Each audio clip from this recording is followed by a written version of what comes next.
I don't get all the mother questions. You taking my money, When you know names, let me the fuck go. I want my stuff. you ain't getting nothing. You don't come back. Yeah, I will be back. You and your people. I can put up with a lot of, but that woman cannot call me that. She walks up to one of the cars and pulls out her boobs and starts rubbing it on the car. Les, the owner of the pawn shop, greets a guest who brings Detroit Bicentennial cards. However, the excitement fizzles out when they realize the cards aren't worth as much as they'd hoped online. $50 less. Shake on it. Give me a minute. No problem. You got an ad you can show me? I got you. This young punk comes in thinking that he's going to get one over on me. Does he not know who he's dealing with? Thank you very much. It's me. $12. He ate me alive. Shannon's fur coat fiasco at the pawn shop, where bargaining hits a snag and tensions soar. It's clear that negotiating prices can be as wild as a fox in a henhouse. Do you have anything else? No. Excuse me? No.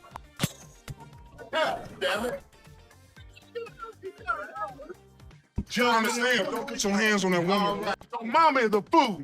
Thank you. Les Gold faces off with a cheerful, plump customer aiming to sell a watch for his wife's anniversary. Les, ever witty, discovers it's their anniversary too. The old man deadpans 25 years, prompting Les to hilariously inquire, "How many happy years, man?" Laughter ensues in this pawn shop comedy. Having your day. Ooh. Have a nice day. Boo. Detroit, hey Detroit. We're headed to the swim cruise. I need the pawn, please. Okay, let's take a look at it. I'm here with my man. Got in a big argument, left me, so I need to He get left back you home. here? Oh yeah, he left me, and I got to get back. Back where? To Hawaii. In this funny scene at a pawn shop, the person in charge, Les, like a boss, looks at a watch and says, "It's fake, not real." This surprises our customer, who looks sad like a puppy, but he doesn't give up. He tries to make a deal, asking how much they'll pay for the supposedly fake watch. But the pawn shop owner isn't interested and won't pay anything for it. Damn, it takes that long. Really? Okay, how much did you need? I was just trying to knot this for you to be nice, but 600. how'd you come up with that? I got this from one of my aunts in Africa. This is $600. Do you know what it is? It's an African pearl. That's what it is. It's actually a Tahitian pearl. No, this is from Africa. This is an African pearl. This is a customer who's a bit overweight and acts really strange. He starts making crazy threats and saying weird stuff about the pawn shop owner's wife. This makes Les mad, and everything gets really chaotic, like a crazy carnival. Then, out of nowhere, security guards show up and grab our main character. They kick him out of the shop. Pearls. Tahitian pearls are Okay, black. so how much is it worth? $60, you got a deal. Negotiations ensue as Les and Steve haggle over the price of the framed piece, ultimately reaching an agreement of $60, leaving Steve satisfied with the deal and Les with a new item for his shop. Buzz, Dan. Yes. Have you seen this? I bought it. How much did you pay for this thing? This being an original, one of a kind, this might be worth some big money. Really? When I purchased this, I didn't go to the computer. I didn't look up and see how much it was worth. The pricing owner engages in conversation with Les, discussing his new responsibility of pricing items for sale. He reveals his discovery of a framed item, initially estimating its value at $100, and mentions its significance as an original piece by Stanley Mouse, known for his work with the Grateful Dead and other bands. We'll do some investigation and find out. This is it? Yeah, that's it, right there, the mouse. Wow. That's not a money. Stanley Mouse did the Grateful Dead. He did a lot of. Yeah, I It's just see a that. poster. I think I actually have somebody that might buy this. Really? I think so. He collects a lot of this kind of stuff. Go sell it. Well, I told them the stranger the item, the more value it had. The pricing owner and Les delve into the potential worth of the item, recognizing its rarity and connection to Stanley Mouse. They discuss the value of unique items, citing examples like an old hand-painted t-shirt that turned out to be valuable. The pricing owner expresses intention to find a suitable buyer for the item. An original Stanley Mouse painting. I don't have any originals. I'm psyched. What's happening, John? Thanks for calling me, man. Not a problem, but I'll bring it up. Give me one. I have a couple of his prints at my house, but I don't have anything that's original like that. Well, that's as original as it gets. What's the ticket on this bad boy? 3,000. $3,000, huh? It's the one and only. It's the one and only. It's I mean, you're like the first person that's seen it. It's nice. Yeah. Where comments extend to Ashley, Les's daughter, who works at the store. Les, the owner, has had enough and confronts the disrespectful customer, defending his daughter and the store's reputation. How we doing anything? Les decides to end the interaction, urging the customer to leave the store. The customer, unwilling to change his behavior, decides to go elsewhere, ending the encounter on a sour note. Excuse me. Hi. Hi, I have a question for you. Yeah. Okay, I went to get my purse back to make my payment. She's telling me this is expired. That's my purse right there. That one right there, black one. So I want to know why it's out there. A girl approaches Ashley in the pawn shop with a question about her purse. She claims that her purse, which she points to, was wrongfully labeled as expired, and she demands to know why it's out for sale. My purse right there. How do you know that's your purse? Because I know my purse. Here's the money. I want the purse. Want that? If you don't give me the purse, I'm going to climb over the counter and get it myself. Give me my purse. The girl argues that the purse refers to her and displays money as evidence of access. She becomes furious and threatens to jump over the counter if she fails to obtain her purse back. Getting over there and get my purse for me? Okay, first of all, it's not your purse. How do you know it's not my purse? Because they look at it. If you want to buy it, I just want to look at it and make sure it's not mine. okay, first of all, I'm not. Ashley contradicts the girl's assertion, saying the purse wasn't ever pawned and is not related to her. She encourages the lady not to speak rudely and offers to show her the purse if she's got an interest in purchasing it. Purse, or I'm going to come over that counter and get it myself. What's it going to be? The situation increases rapidly as the girl becomes more aggressive, threatening physical action to reclaim her purse. Ashley remains firm and asks her to leave, but the girl refuses and becomes physically confrontational. Walk yourself out, yo. You. Walk Get your hands off Walk me, yourself boy. out. You know the shit with that pole, right? Go. Bitch, Go where you got to go. I'm going to kick your ass. You wait. Go. Ashley insists that the girl leaves and calls for assistance to remove her from the premises. The encounter ends with the girl being escorted out of the shop, but not before she makes further threats. Doing good, man. The guys usually just call me down here anytime they get anything with strings on and they need. A person expresses their willingness to help whenever there are items with strings that need appraisal, indicating their expertise in valuing such items. I don't even believe I'm holding this in my hands. Mary Ford's Les Paul. This is The person marvels at holding Mary Ford's Les Paul guitar, expressing disbelief at the opportunity. They acknowledge Mary Ford's significant contributions as a singer and guitarist, particularly alongside Les Paul. every hit that Les Paul had as a musician, pretty much. She was there with him. She was a singer. She could go note for note with it. Wasn't Les Paul unhappy with this guitar or something like that? Les actually hated these guitars. He had a Questions arise regarding Les Paul's relationship with the guitar, with mention of his dissatisfaction with Gibson. There's a suggestion to test the guitar to ensure that it's fully functional. Gibson. We should probably plug it in and make sure everything works. So you want to play it? Yeah, I want to play it. The decision is made to plug in the guitar and test it out. And after testing, it's confirmed that the guitar works perfectly, eliciting satisfaction and relief. All right, so it works? Yeah, it works. With the successful test, it's affirmed that the guitar is in good working condition, marking a positive outcome to the evaluation process. I was coming to pawn my ring because I have to. Les attends to a customer who urgently needs money to pay her rent. She hopes to pawn her ring for some quick cash. Les examines the ring closely to confirm its authenticity, which seems to upset the customer. She points out features of the ring to prove that it's genuine. How do I know? All you have to do is look at the holes in the back. Okay, how much did you want, man? $200. $80. After the very weird episode, Les makes the lady an offer which doesn't sleep well with her.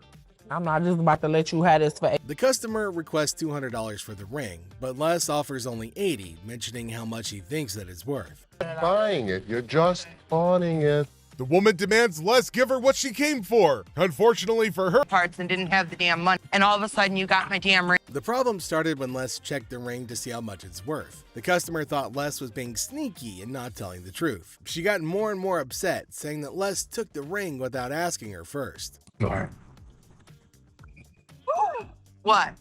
All of a sudden, boom, punch his head. The situation gets tense as the customer becomes aggressive, ultimately punching Les in a sudden outburst of rage. Well, he's the one that gave it to me. That's ours. Just give me my ring. Just give him the ring. All right. Despite the argument, Les decides to return the ring to the customer to defuse the situation. The customer leaves the store, bringing an end to the tense encounter. I've seen people fight. I've seen people get hit. I have never seen a girl sucker punch her husband. Les expressed surprise at the customer's sudden violent behavior, emphasizing that he's witnessed conflicts before, but never expected such aggression from a customer, particularly towards their spouse. Welcome to the junk. Hey, how you doing, man? Hey, can I talk to the owner? Okay. We do. Okay, how's that working out for you? Working out great. I'd like the opportunity to maybe go over some paperwork with you, show you what we can offer, what we could do. Okay, well, there's nothing to be missing. If somebody's parked illegally, we want to be able to come in. Mark, a would-be business partner, approaches Les with a proposition. However, Les quickly realizes Mark's intentions and plays along, subtly mocking Mark's attempts at persuasion with humorous banter. A car that's left overnight by some chance. It doesn't happen. Well, things happen. We don't have that problem because we have fences around the building. Well, we've done a couple other business around here. I don't think you're understanding what I'm saying. I want the business. Listen. No, you listen. You are not coming into my business and trying to shake me down. Do you understand me? Listen, you are... Do you understand me? As Mark persists with his proposal, Les becomes increasingly skeptical. With witty comebacks and dry humor, Les navigates the conversation, ultimately shutting down Mark's shakedown attempt with firmness and sarcasm. It's the old time in the past. We got a new thing going on right now. No, you got a shakedown business, which I'm not going to pay for. Okay, well, that's What would you call it? I call it a business opportunity. I'm not interested. You old man, You're taking me down. Do you understand that? No, Will you escort your gentleman out of here? I'm not anybody. Les asserts his authority and refuses to be intimidated by Mark's persistence. Their exchange escalates comically, with Les confidently asserting his position and dismissing Mark's offers with disdain. Of course you're not. I'll be back in. All right, come on back. And go ahead. Hands on me. So with now, I ain't gotta touch you no more. I'll be back. If I were you, I wouldn't come back. Whatever. You make sure that mother never comes back in here. You No understand? problem, sir. You had a choice to be able to make this happen, okay, and make it happen right, okay? The confrontation concludes as Les firmly shows Mark the door, unimpressed by his attempts to strong-arm a deal. With a mix of humor and seriousness, Les ensures that Mark won't be coming back anytime soon, ending the encounter on a humorous note. Hey, you the owner? Check this out, man. I can turn around and pay for that. What's up with that? $25, man. Come on. Man, step your back, man. Step back. Come on, you gonna talk to me? Orderly, I'm speaking English, just say. You get it? I ain't got no receipt, man. Well, how can I give you another unit, another game, if you don't Because have I bought it from here, man. I bought it right over there. Sibling dynamics take center stage as Ashley confronts brother Seth, sparking a family feud over art preferences. Watch Les the pawn shop detective figure out a mystery with messy DJs and laptops held captive. See the suspenseful investigation unfold right here. Laugh and cringe as a shouting woman causes trouble in the pawn shop, making Seth and Les really mad. Then a guard shows up and there's a surprising twist outside. Okay, I went to get my purse back to make my payment. She's telling me this is expired. That's my purse right there. That one right there, the black one. A meticulous lady strides in armed with confidence and a fake receipt, proclaiming ownership of a purse. Little does she know that Ashley is the store's memory bank, fully aware of every item in its rightful place. The girl in her eagerness attempts to vault over the counter, unaware that Ashley, the guardian of scams, is on duty. My purse right there. How do you know that's your purse? Because I know my purse. Here's the money. I want the purse. That bag would never impulse. If you want to buy it, I just want to look at it and make sure it's not mine. Undeterred by gravity and common sense, the girl persists in her charade. However, Ashley stands firm, recognizing the futility of the scam and the level of wrongness involved. It's like trying to sneak a peek at the answer key when the teacher is watching. Yeah, that's not happening. I'm not first of all. Don't talk to me like I'm an idiot. Give me my purse or I'm going to come over that counter and get it myself. oh my God. Get your hands off me. Have a nice day. Let's go. Walk yourself out, yo. You. Walk. With a swift resolution to this failed escapade, the girl finds herself unceremoniously escorted out of the store. Lesson learned: Ashley's scam radar is always on, and jumping over counters won't get you far in this pawn-filled drama.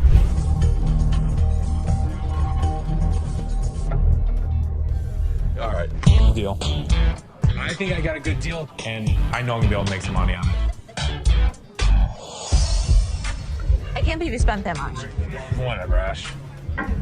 I am fuming. My brother just spent $800. Enter the family feud. Ashley drops the bomb on her brother Seth, calling him a hypocrite. But why? Well, he casually throws around $880 for a painting, while Ashley, according to her, can't even snag a deal for $30. Sibling dynamics at their finest. But he'll yell at me over a $30 buy. Excuse me, Seth. What, Ash? I was just out there watching you do a buy for $880. So instead of working, you're watching me.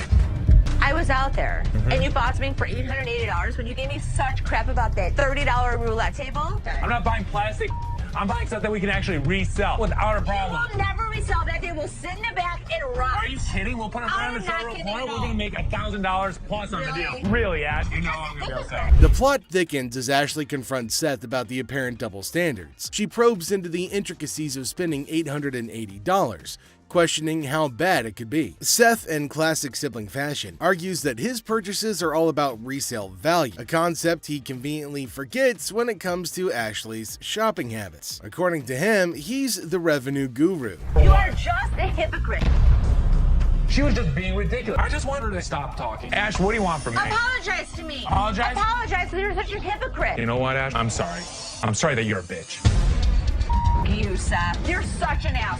I am not going to forget the situation anytime soon. Seth better watch his back. Things heat up as Ashley demands an apology. Seth takes a nosedive into being the ultimate a-hole, apologizing for an $880 buy. Oh no. Instead, he hits her with a sorry not sorry for her supposed attitude, topping it off with a charming label. Well, let's just say that it rhymes with witch. Sibling rivalry reaches a whole new level on this show.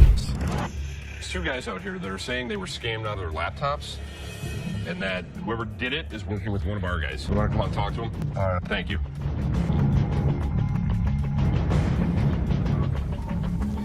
Who is it?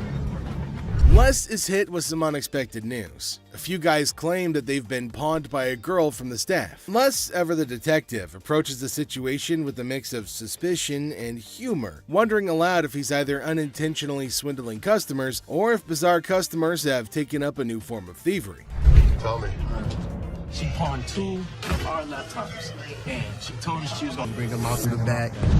Some of it, yeah, we don't. Okay, wait. You pawned something? Yes, she had to take it to When did us. you pawn it? Today. Today. She Okay. had to take it to us. And the money? Yes.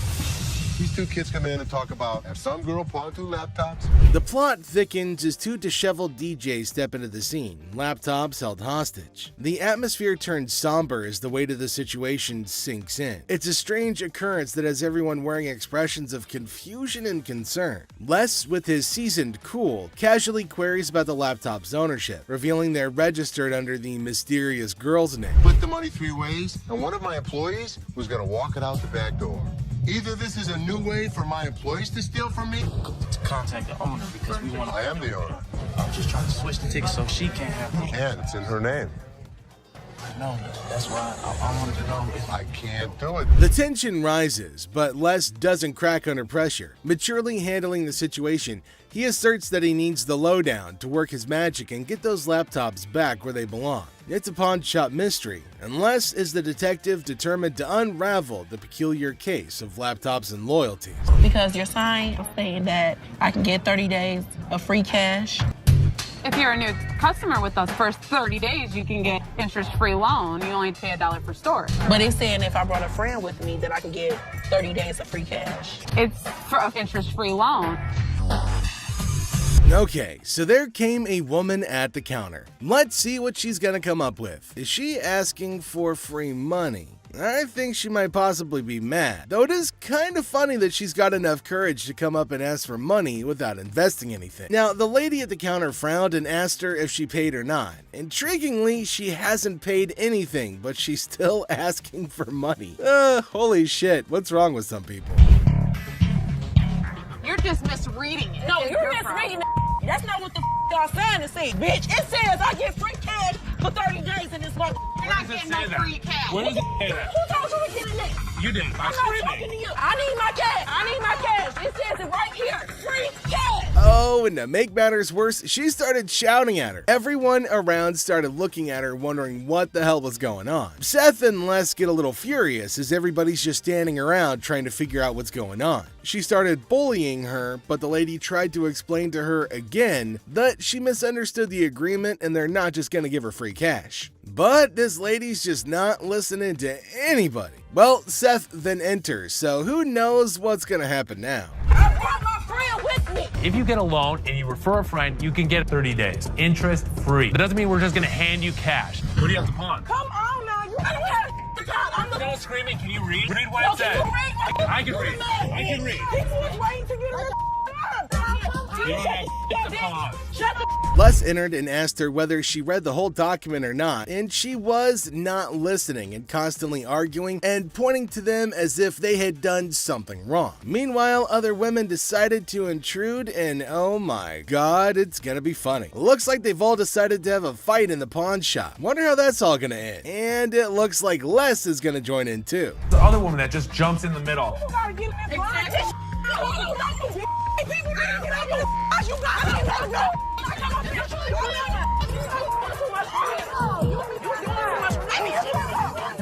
Leave me on the lawn, bitch. No, bitch. Leave me on the lawn, bitch. I'm from the way, bitch. All you need to do is read.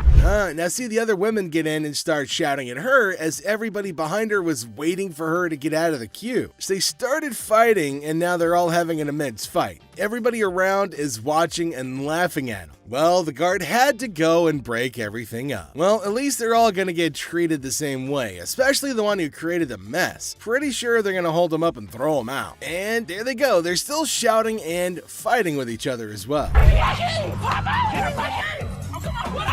They really wanted to go at it, so we let them go at it in the parking lot for a little minute. All I saw was ass cracks and elbows. They were sent outside and they started beating on each other, holding each other by their hair and hand. They beat the crap out of each other and people around them were just watching and waiting and having a curious but funny conversation about their nonsense. Talk about a hella cringe episode. It's Robert. Robert, nice to meet you. Nice to meet you, Dennis.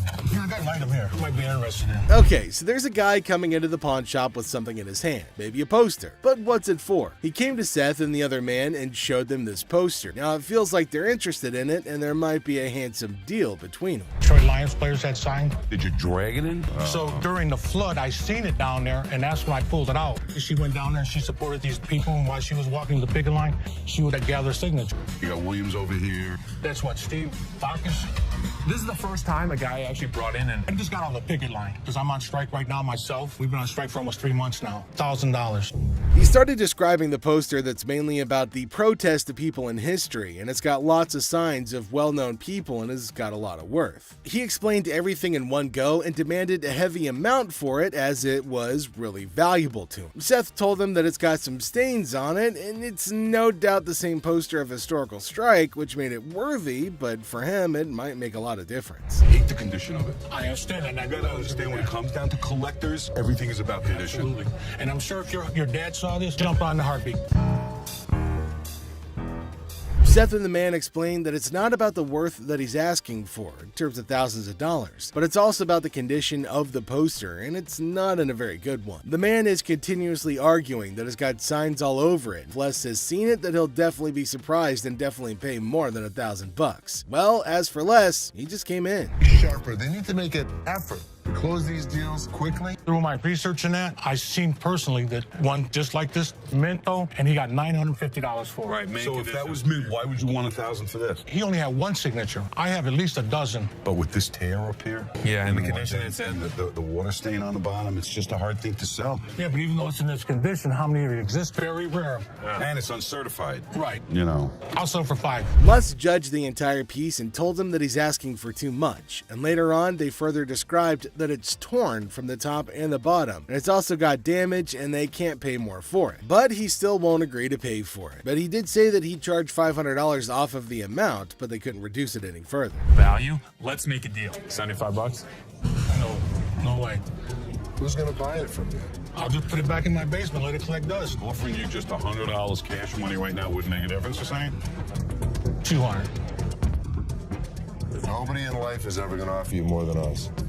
According to Seth, it's a historical and cool piece and might be a profitable deal for them. So he asked the man if they'll pay $750 for it. But the man was stunned and said that they're paying too little. He said that you should pay more, but Les is arguing that no one can pay you more than this. You change your mind, we'll honor the 100. Which would you prefer, 520s or a $100 bill? 520 seems like more, wouldn't it? 520s. That's to me. 520s right now. 100 hours. Take it or leave it. 520s. Got a deal. $100. Thank you. Thank you.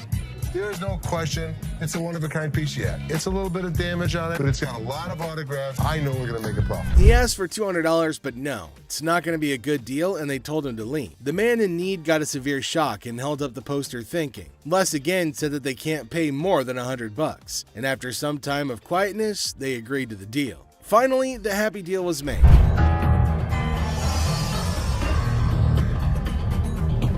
This is the guy? Right there. Here they come again. Les? Hi, how are you? I'm Attorney Kyle DeQueef. So there's a man, probably an attorney with two ladies along, coming inside towards Les at a pawn shop. Now, Les knew about it before. He asked for Les, and fortunately, he was at the counter. He asked why they had arrived at the store. He's retained me to represent her in regard to a ring. Okay. My client brought in a $10,000 ring here, and she wants to either collect the remaining money owed to her on the ring or get the ring back. She's got a receipt. Let me right explain here. to you. This is a counterfeit ticket. He said that he came here for the ring, which they bought from these ladies for $10,000, but they didn't pay and gave them the receipt. Now, he put up the receipt and showed it to Les and accused them of cheating and stealing from the women and taking their expensive ring. But Les was cool and controlled his anger. Whoever produced this ticket didn't understand this is the amount of numbers that are here. Okay. Number two is state law mandates that we print the law in a 12-point font. Okay. This is much smaller. That is some bull. It may be bull, but that's the truth. I don't know how I got mixed up, but There's the game-changing point. Les, after listening to him, explained that he will reveal the truth now by showing the real receipt that they had. He went and came back with real receipts that they've been giving to the customers. There, he spotted major differences. He notified him of the major changes in the receipt that he brought. The man looked rather weak and stunned in response. printing wrong or whatever, but this is the ticket he got from here. He didn't get it from him. He didn't get it from him. So now we just liars and we just come I'm not saying that you are. So you trying to send my son a liar. I wish I had better news for you, but That's bull. That's bull. The numbers don't match up. The paper stock doesn't match up. This is a fake. Now you side with them. You're not representing us. If I don't get my ring or my money for them, how you gonna get paid? The attorney turned to the women, but oh my god, they're still accusing Les of having given them the wrong receipt and asking the attorney to take the money from Les. The man, being down on himself as you can see, argued with. The man showed the evidence to the ladies and told them that they were having the wrong receipt, but they continued to argue. The ticket, how about that? No, I don't believe that the store gave you this ticket. Nah, well, I don't believe you a real attorney. We ain't got it right. This bull. Somebody better give me my money. Yeah. he's my attorney. You, him, security. Have a nice day. Nah, you got me, bitch. Sorry, young man. The ladies started harassing both of them and started using personal attacks. They were all arguing amongst themselves. Pretty crazy. The attorney went back as he can't do anything for the ladies. How are you? I'm doing okay. What can I help you with? Either trying to get a loan on it or you guys can buy it. Trying to sell it for maybe like $150. $50. Why is it $50? The certificate and everything is in there. And the bag costs actually way more than that. Well, if you can tell, it's actually stained Okay. all through here. I'm trying to sell it for $150 or get a loan for $75 instead of the $50. Yeah, I wasn't interested in more than 50. If you know purses, then you know the As our unsuspecting customer strolls into the kitchen at Chaos, little does she know what's cooking today. Ashley, patiently bracing herself for another round of absurdity, politely inquires about what the customer's looking to offload. The girl, blissfully unaware of the purse's actual value, confidently suggests a price that's almost a steal. It costs way more than that. Okay, but I'm not going to pay you for the amount that you think it's worth because it's stain. This is not one of the newer ones. This is not this season. I know about purses. It was torn. It was stained. It's not even the last season's bag. The thing is old. But you still willing to buy for $50 though, so if it wasn't worth it. And now the plot thickens. The lady asserts that if Ashley truly understood purses, she'd gladly accept the offered amount. However, Ashley, standing firm in her claim that the purse is torn and not worth more than $50, creates a hilarious clash of valuation difference. We even say $50. So they didn't say it wasn't worth it. Can I talk to somebody else? I don't want to talk to your pepperoni looking ass. Can I get somebody My pepperoni looking ass. Pepperoni ass? I don't even know what that means. She take a look at her own ass? Can I get somebody else to talk to? It don't even matter. I don't have to talk to you. And I don't talk to you either, so why don't you go home? Leave Can our I talk store. to somebody Nope. else? Why do I have to talk to you? Because You I'm the disrespectful. manager. I'm disrespectful and you call me a pepperoni ass? Ugly ass bitch. F you. And it's time to cue the drama. Ashley throws out the bold figure of $50, and it hits the customer like a curveball she wasn't ready for. Feeling the heat, our lady teeters on the edge of diplomacy and blurts out the unforgettable line. She labels Ashley a pepperoni ass and decides that she'd rather chat with anyone but her. Talk about spicing up negotiations. 3 males walked into a pawn shop. One of the suspects stood at the door as a lookout while the other 2 suspects walked directly over to the display cases. So, like, these 3 guys roll into the pawn shop, just casually strolling in. The other 2 guys, they head straight to the fancy display cases. It's all got suspicious vibes. And then, bam! One of them whips out a sledgehammer and starts smashing the glass. Things are starting to get pretty wild. At some point, a customer from the place is seen leaving calmly while the lookout tells her to hurry up. The suspects appeared to be wearing heavy-duty gloves in order. At one moment, a person from the shop strolls out all calm, and someone's keeping an eye on her, urging her to speed up. The people thought to be involved seem to have on these tough gloves, maybe so they don't get any cuts. Not to get cut while removing the glass from the cases. Both suspects placed the jewelry and many other valuables in the bags. So when they took off the glass from the cases, both of them put the jewelry and lots of other valuable stuff into bags. After that, they hightailed it out of the store in a black Mercury Marquis. Case at? Where the case at? Where is it at? Where he put them on? The guy storms into the pawn shop all worked up and starts shouting about a missing case. He's demanding to know where it is, and he appears to be accusing the staff of removing it. The feeling of stress in the air is increasing, and it's obvious that something is wrong. We do not take names. Take no wise my damage to that's the way it came in with the kids. I know. You gonna act like I ain't got no sense? He's accusing us of taking games out of his unit. Look at the ticket. It never said with game. The atmosphere gets even more intense as the guy accuses the pawn shop of messing with his games. Les, the cool guy at the pawn shop, stands his ground. The customer's getting more agitated, making accusations and even talking about blowing up the place, which is just adding to the chaos. At that point, man, you can get your arms up off belly and none of your body parts on me, bro.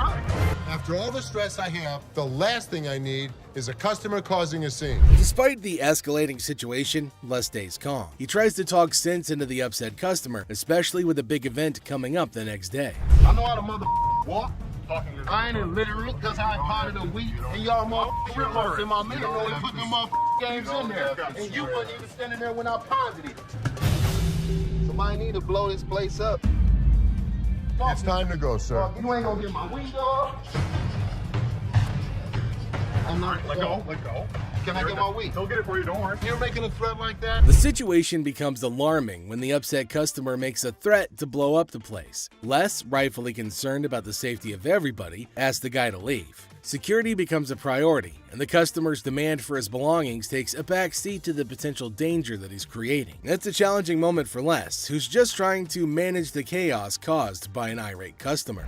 How's it going, man? What's going on, man? Everything good. How about you? I'm doing good. Good. What can I do for you? Let me at least like $400 for this watch right here. What can I do for you today? Can I get like $400 for this watch right here? It's worth $820. Les, chilling at the pawn shop, notices a guy walking in, watch in hand. Les, being friendly, asks how things are going. The guy, hopeful, wants $400 for his watch. Les, the cool pawn detective, calmly discusses the watch's worth, revealing it's valued at about $82. Yo, man, tell me the truth. What'd you really pay? Telling you the truth, man. Come on, give me $4 for this watch, man. Come on, man. We deal in high-end watches. This was worthless. Nothing for us to deal with. Come on, give me like $450 for this watch. You're yelling at me.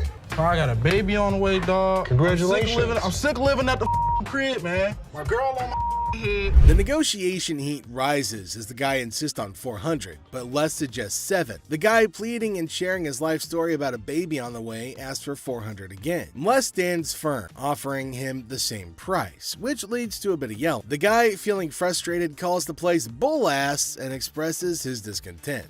You want $10? I want to song. Do it $10. I have no idea. Go to Coney Island. Give me Coney Island is $10. good. No, Coney Island on $10.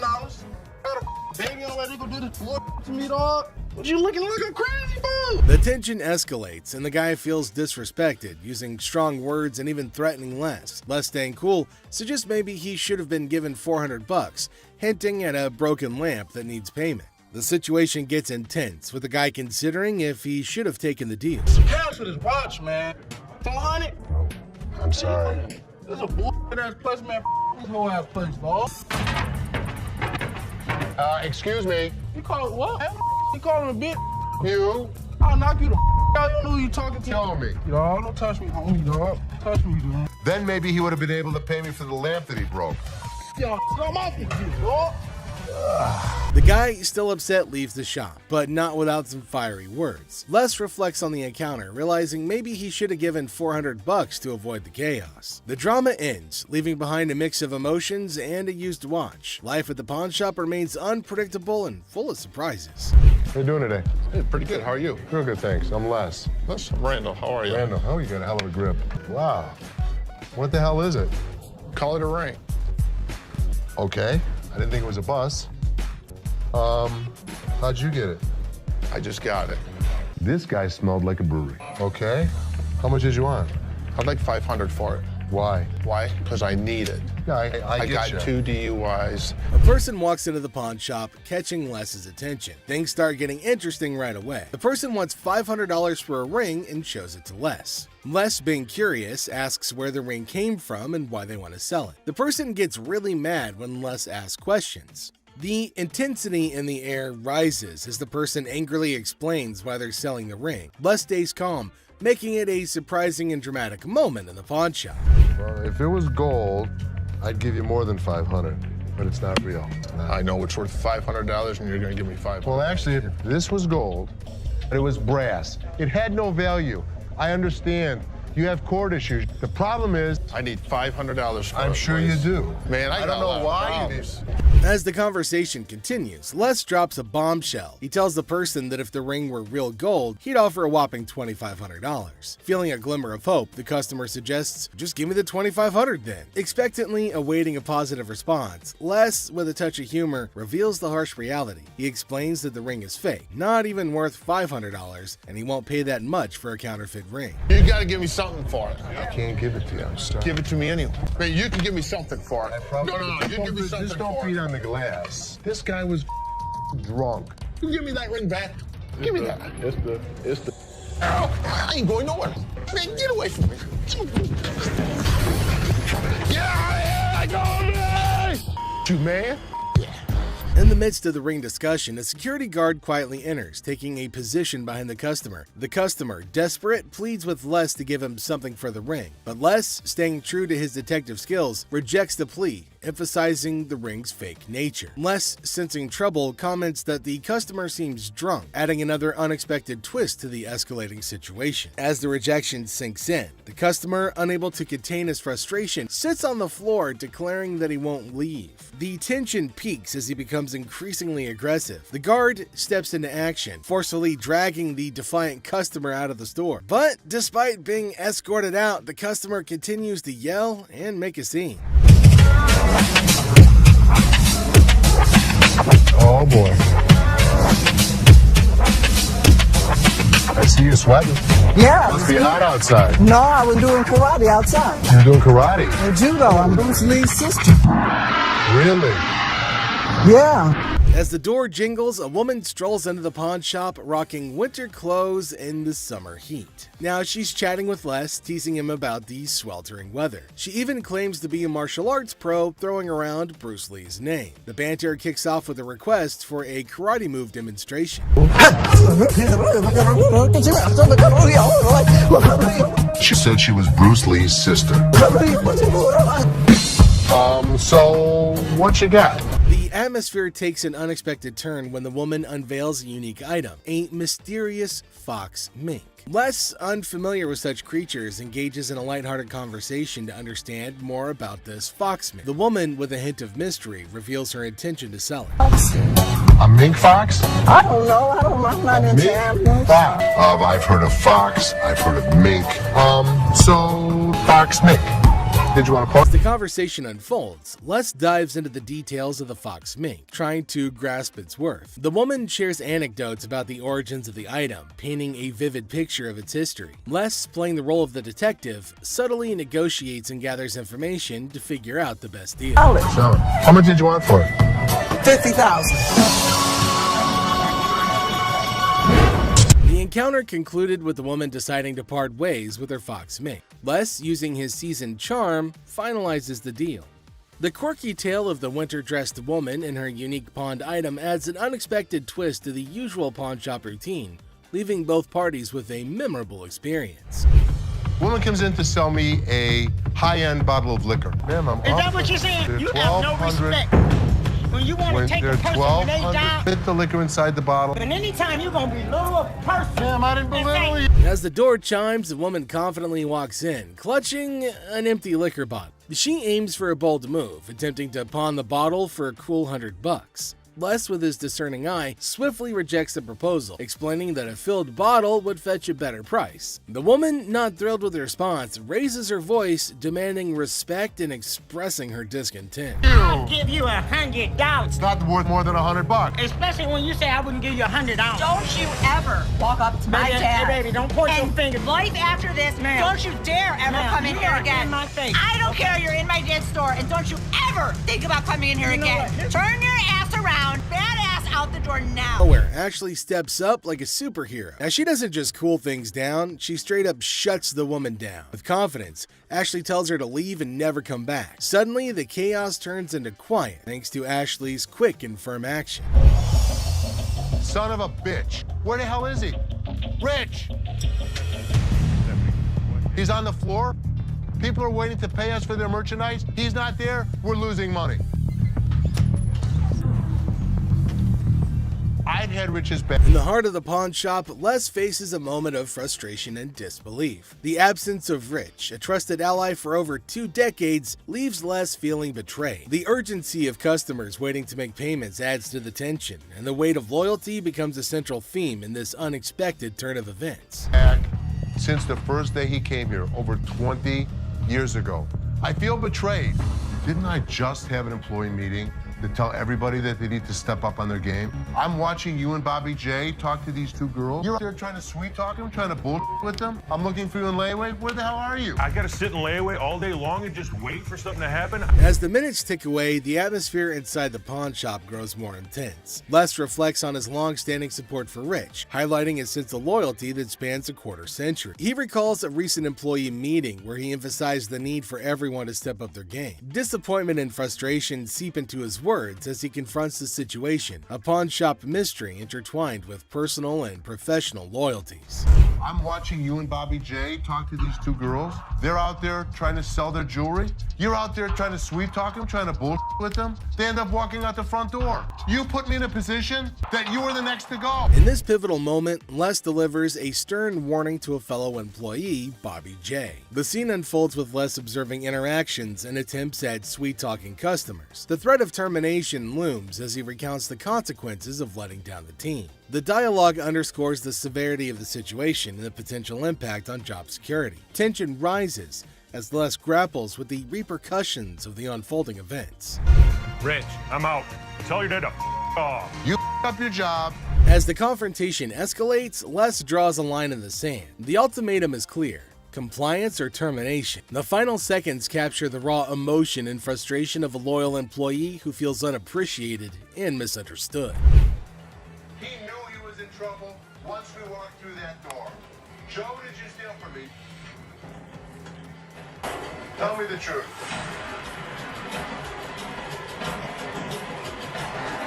Inside the pawn shop, a sense of trouble looms as the head of security, Joe, faces a difficult moment. The air is heavy with anticipation as accusations are laid out. In a tense exchange, the truth emerges when Joe admits to stealing. The weight of the admission sets the stage for the unraveling of a trusted employee's actions. The detectives call in uniformed officers to put the cuffs on. And then he reaches into his pocket and pulls out an assortment of jewelry worth over $7,000. As the admission hangs in the air, the situation takes an unexpected turn. Detectives call in uniformed officers to apprehend Joe. A place built on trust is now shaken to its core as the true extent of the betrayal unfolds. You go this way. This is my loyalist point, my head of security, a guy that I trust. The arrest unfolds and reality sinks in for the pawn shop owner. The disbelief is evident as a devoted employee, the head of security for the previous 3 years, is carried away in handcuffs. The emotional weight of the betrayal is clear in the owner's voice, which expresses the anguish of putting trust in someone who later proved dishonest. If he was, it could be anyone.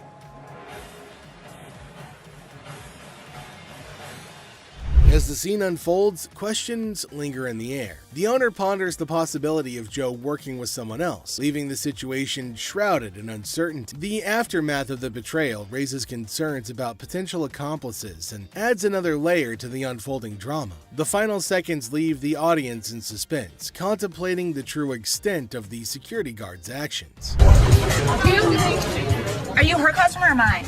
I'm talking to you.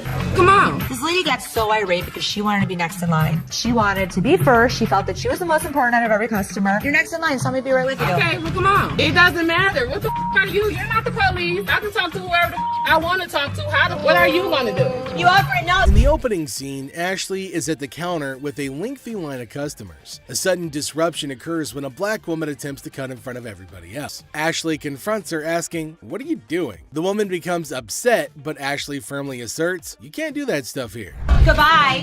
Come back here. Let's talk right now. Take the receipt. What would you like to do with it, ma'am? I want to pay. Well, you have to go to those windows. I'm not, no. I come to this line any other time. Not at this window. Okay, well, I'm not going to stand in the line. In the wrong line. Get in the other line. And I'm not going to get in another line. I'm going to walk straight up to the damn window.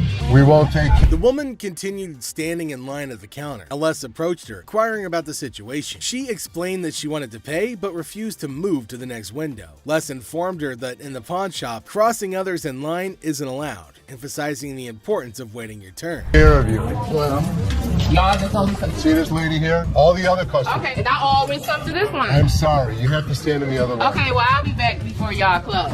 You can do whatever you want in this line. She can't. Can't wait your turn. We'll be back later.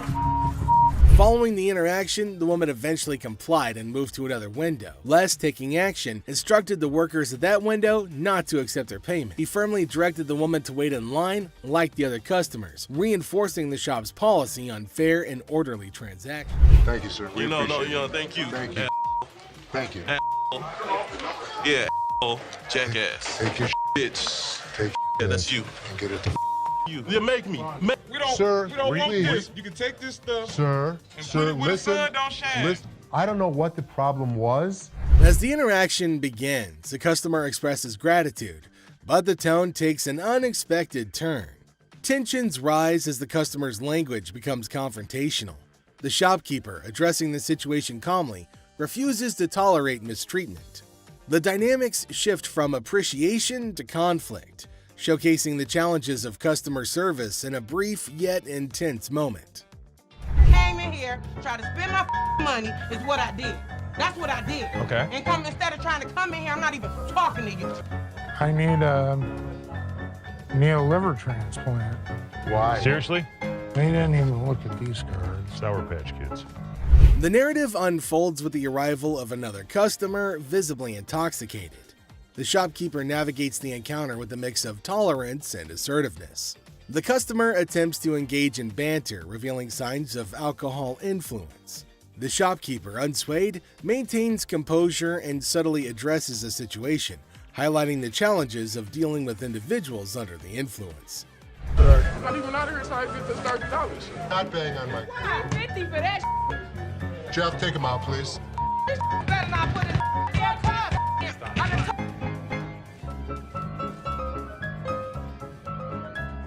How would you? Man, what the?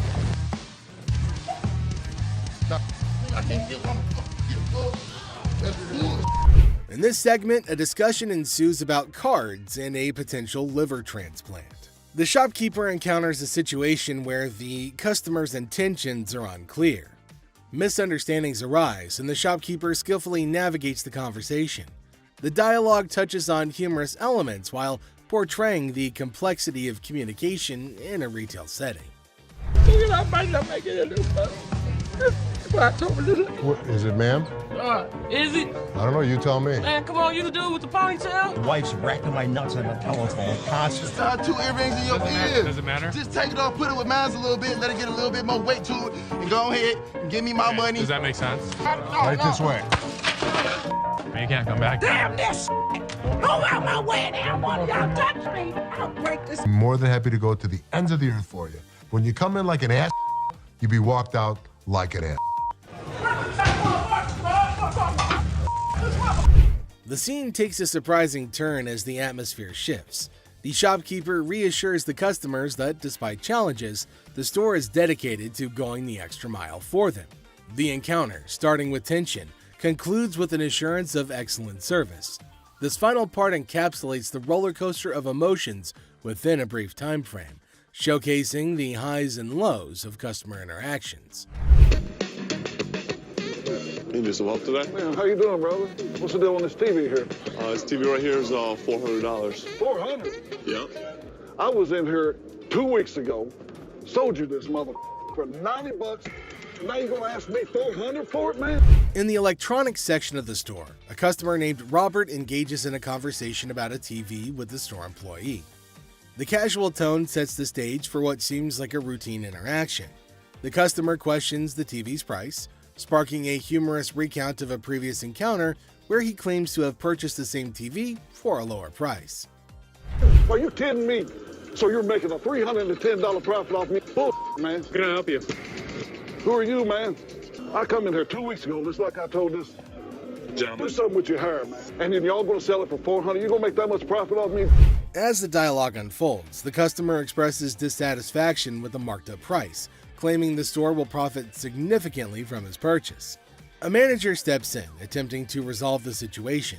Tensions rise as the customer questions the legitimacy of the price hike and demands a resolution, emphasizing the financial disparity between his purchase and the intended selling price.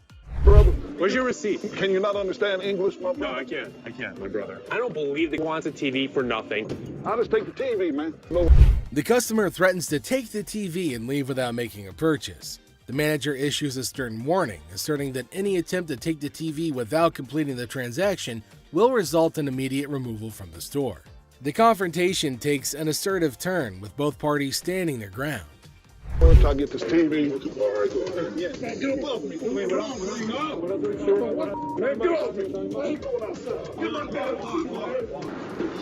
My damn shoe, player.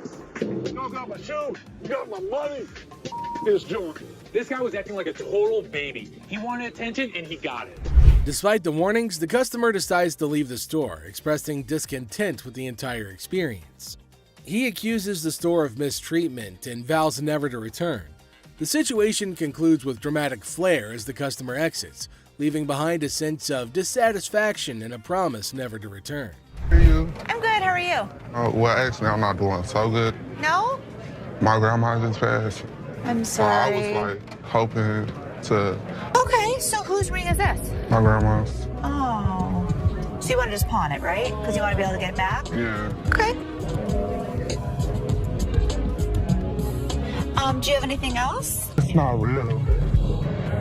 What you mean it's not real? It's not real gold. A guy comes in feeling sad and asks Ashley to pawn his grandma's ring, explaining that she passed away and it's all he has. When Ashley checks the ring, she gently says it's not real. Concerned, she asks if he's got anything else, wanting to help him in a simple way. You saying basically y'all sat up there and waste my time talking to you? You don't waste your time. If you have a TV, you can pawn your TV. What the f*** I look like pawning my TV? Do you have a TV? I need to speak with somebody else because you irritate me flat out. Hey, Zach, acting really erratic, and it's making me really nervous. Lower your voice. Don't Lower your tell voice. me Lower what your to do. voice. Don't Lower put your voice. finger in Lower my your face. voice. Lower your Don't voice. put your finger. Ashley breaks the news that the ring isn't real. The person gets upset, saying it's not fake. Ashley suggests pawning a TV instead, but he questions why he should. Despite Ashley's efforts, the man gets angrier, repeatedly telling her to lower her voice. Ashley asks him not to point fingers at her face, but he ignores her. I'm trying to help you solve Like your this. issue. Lower your voice. The next thing I know, this guy snapped. Lower Don't your tell voice. me Lower what your to do. voice. Don't Lower your put your voice. finger. You got me up. No, let's go. Let me go. Let me go. On the ground. On the ground. On the ground, mother. The security guard intervenes, slamming the upset person to the ground and then dragging him out of the pawn shop. The situation escalates and the guard takes decisive action to maintain order. Next up, we've got this episode where a heavily muscled individual made his way over to meet Les to complain about equipment he got from the store that got busted. Somebody bought this. This piece of junk I bought in here just a couple days ago don't work now. It's broken. What is it? Little ab lounger I bought here, man. Workout. In the midst of the pawn shop's hustle, a burly customer approaches Les with a complaint. He's upset about a busted piece of exercise equipment, an AV lounger purchased just days ago. Les, sticking to the store policy, explains that they can only provide an exchange, not a cash refund. Tensions rise as the customer vehemently rejects the idea of an exchange, demanding his money back. They can only hand over another item in place of the faulty one. If you had the receipt, I could give you an exchange. I could give you some. I don't want an exchange because it's probably going to be some again. How about you just get my money? As the disagreement escalates, the customer insists on a cash refund, dismissing the option of another item. Les faces a dilemma, stuck between policy and customer satisfaction. The clash intensifies as the customer becomes forceful in his demand for a monetary refund, setting the stage for a heated confrontation. Les could match him word for word without fear. Better be some money. Or what? Or what? There's going to be a problem. How about What that? kind of... Les, accompanied by his trusty companion Byron the Snuggle Bear, stands his ground. The customer challenges Les with threats of problems if he doesn't comply. Unfazed, Les maintains his position, asserting that the store's policy is non-negotiable. The heir becomes charged with confrontation as both parties refuse to back down. I don't need that. As things got super heated between Les and the customer, Byron tried to step in to calm the man down. As the situation reaches a boiling point, Les and the customer engage in a verbal showdown. The customer grows increasingly forceful and Les warns against physical contact. Byron attempts to mediate and calm the customer, but his intervention takes an unexpected turn, adding a new layer of tension to the already heated exchange. Really? The confrontation takes a risky turn when the customer, ignoring Les's warnings, attempts physical contact. Byron, in a misguided attempt to intervene, escalates the situation further. Les stands firm, refusing to be intimidated while tensions continue to rise. Les questions a man's marriage. Les uses a customer's words against her. There's trouble in the office, but Les reminds Seth that he's the boss. Les kicks off the day questioning a man's marriage, using customers' words against her. Trouble brews in the office, but Les asserts his authority as the boss, teaching a disrespectful man a memorable lesson. Les shows that he's not just a pawnbroker, baby. He's a boss in control. Here are savage Les Gold moments. It looks like Les is more interested in this man's marriage than his business. Les woke up this morning with the urge to roast someone, and of all the people he could roast, he picked this guy. Things take an unexpected turn. Now, in a surprising twist, Les dives into the man's marriage, leaving everybody shocked. Les humorously challenges the man's absurd scenario, roasting him in a way that only Les can. The man's attempt to buy an anniversary present with his wife's jewelry backfires, adding a touch of humor to the pawn shop drama. Get a watch for my wife's anniversary. Oh, it's not your anniversary too? Well, yeah, it is mine too. How many years you been together? 25 years. Oh, okay. How many good ones? So how did you get these? Well, we were going through some of her jewelry. And she said, this belonged to my grandmother. They're not real. Les posts a customer's watch request, questioning the authenticity of the jewelry. Unfazed, Les detects the fake and confronts the customer's peculiar anniversary gift plan. The customer tries to defend himself, but Les, in his signature style, keeps it real and uncovers the truth behind the fake jewelry. But hold on a second. How come the old man wants to buy his wife an anniversary present with her own jewelry? That is one hell of a ridiculous scenario. What this man could have done at this moment is leave. But nope, some of these customers love to start drama. This is older than both of us. It probably is. But it was fake when it was made, and it's still fake. Les faces a customer who crosses the line, insulting his family. For the first time, Les takes matters into his own hands, delivering a stern warning. The tension rises as Les draws the line, showcasing a side of him that won't tolerate disrespect towards his loved ones. Ma'am? Okay, I've seen your wife. Listen, mother, there's two things you don't talk about. What's that? My wife and my family. Oh, so here's the deal. For a moment, we thought... Two of you. Here's the deal. Get out of here. Two of you. I'll hurt you guys so bad. Sure you will. Better get in the front. Sure you will. In a final showdown, Les lays down the law. With no patience left, he kicks the disrespectful customers out, warning them of dire consequences if they return. Les reveals his savage side, making it clear that disrespecting his family won't be tolerated under any circumstances. Hello, how are you doing today? I'm good. How are you, sir? That's good. I want to pound this TV. I can go 100. Excuse me? So here's a guy who wants $400 on a $200 TV. What the is he thinking? People can help me move my stuff back in my mother's house. 100 is not going to do, sir. I need more than that. But I can't give you more. See, it's a used TV. A young man enters the pawn shop seeking to pawn a TV for $400. Les, the owner, declines the initial offer and counteroffers $100. The guy, explaining his need to move back to his mom's house, expresses that $100 won't be sufficient for his situation. You know, I have to get away. You see this? He did this last night. What did he do to you last night? He beat me up last night. You clearly don't see that. See, you know what? You about to cause me to lose my mother temper. I try to give him the benefit of the doubt. I thought he had nice skin. He didn't have any bruises on him. I don't need to call security. You don't need to call them. What The guy made up a story about daily abuse from his roommate, seeking empathy to pawn the TV for his escape. Les remained skeptical, noting the absence of visible bruises, praising the boy's clear skin. In response, the boy, feeling cornered, requests the involvement of security, hinting at a potential dramatic turn of events. What you gonna do? What, you from Africa? Oh, okay. Anyway, like I said, can you give me the 400 you paid? We sell them for $200. Hold on. Y'all. Thank so much. Sure is. Have a nice day. You. Thank you. You better lucky I'm gonna throw this big mother at. Up. Where is my key? Les, trying to find a middle ground, offers $125, but the boy declines and insists on calling the guards. Les, unfazed, reveals the presence of the guard behind the boy. The situation ends with the boy taking the TV and leaving the pawn shop without the need for additional security intervention. So how about your fat ass take it out? You work here, ain't you getting paid to do this? I look like a butler to you. I don't give a my gonna come in here and get this motherfucker. You better. His big ass gonna beat your little ass, fat bitch. Hit me with army. Motherfucker, come from behind this counter. A tense situation arises as a black woman directs angry shouts at a guard. The guard, responding defensively, questions her, asking if he appears to be a butler in a moment of unexpected confrontation. You get back there. So big ass on my way. Get this motherfucking speaker and take it outside. You want me to stop? Take the You brought it in. You're gonna take it out.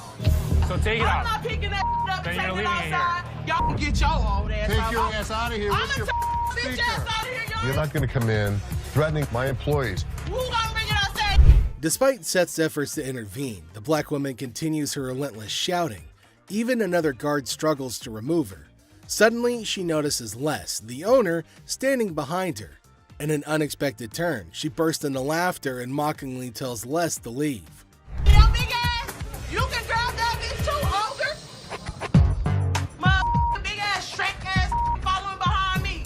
We will give you the respect and the decency you deserve, but when you're threatening my family, we throw you out of here. Bitches, for life. Taking matters into her own hands, the woman starts leaving, dubbing the guards as Shrek on her way out. The situation takes an unexpected and humorous turn as she adds a touch of sass to her departure. Let's take a look at it. All right. I'm here with my man, and we got in a big argument, and he left me, so I need to get back home. He left you here? To Hawaii. Oh, really? Where about? Honolulu. Oh, okay. Got a ride from my cousin, so you gotta hurry up.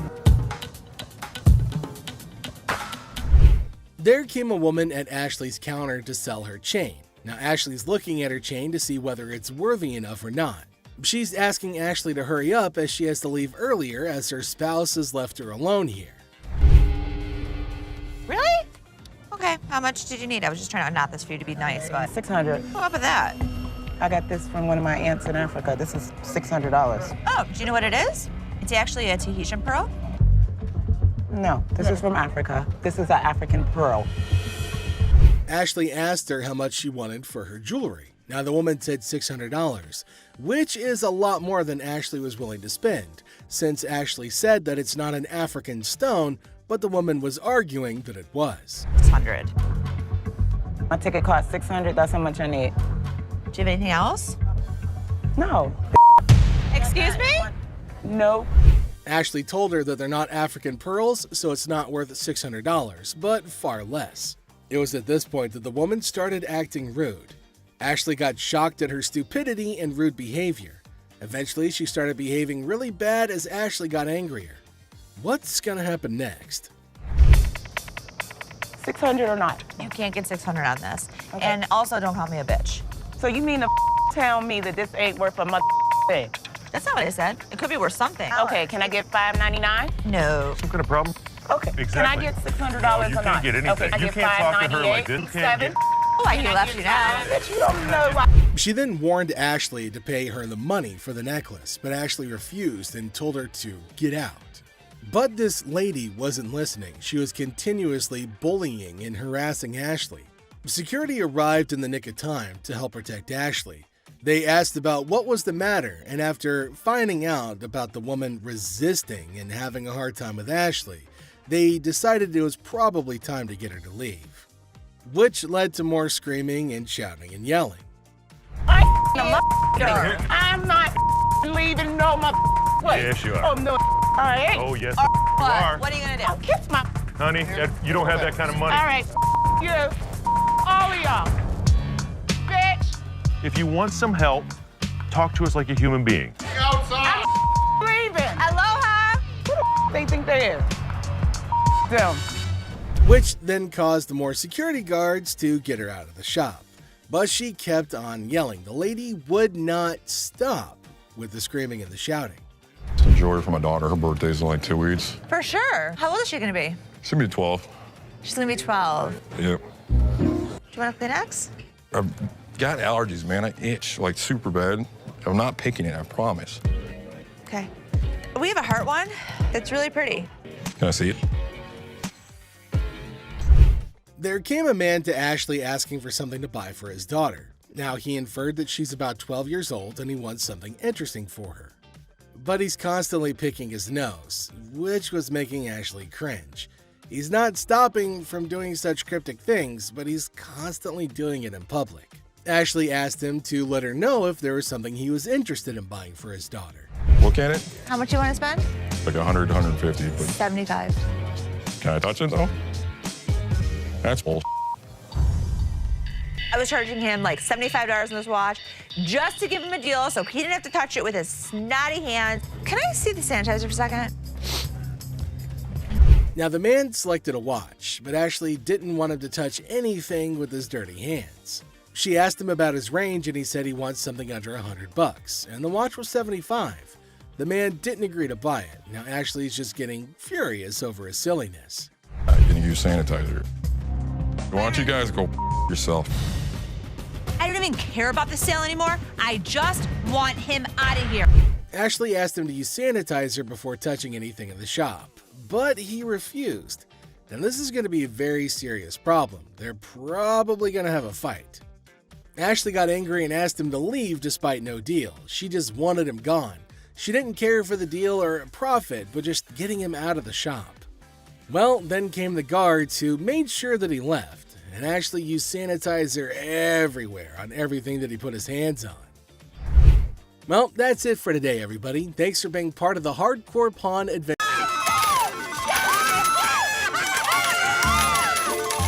The earth is shaking.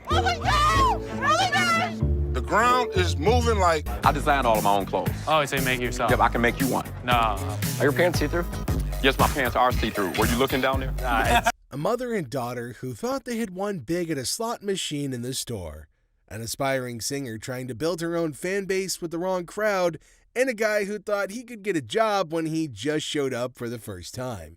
These are the biggest clowns on Hardcore Pawn. First up are these customers who found a piano in the store that caught their eye. They got a bit too invested in it and caused quite a ruckus. Ah, they got it, my baby. It's still here. You can get on that thing. What's up, everybody? Moochie the Great. With how confident he was acting when he tried to play, you'd think he was a hidden master trying to give the greatest performance ever. Let me see if I can raise the money right quick. You're kidding, right? Sound like it's out of key. Sound good? It's off key, man. We are Moochie the Great in this thing. Everybody pay attention. Before they could even progress well into their surely disappointing recital, Byron pegged them as the troublemakers they are and tried to toss them out. Piano ain't working. How you gonna smash my fingers? Watch your fingers. Have a good day. Broke toe, let's go. Have a nice time. Man, come on, bro. Get up. A man walked up to Ashley, hoping to get his hands on a job application form, which is a must-do for parties interested in getting a job at the store. Hi. I need a job application. Okay. What position are you wanting? I'm trying to be security. Okay, let me get it for you. All right, thanks. The guy must not know how recruitment works. After all, they haven't even checked his answers. Talk less of his background, yet he's already asking to know when to start. Like, when do you want me to come back? We're gonna have to review this, and they will get back to you. Someone told me to come in and fill out the app, and he said he got me. Who was it? Rich. What's going on, Rich?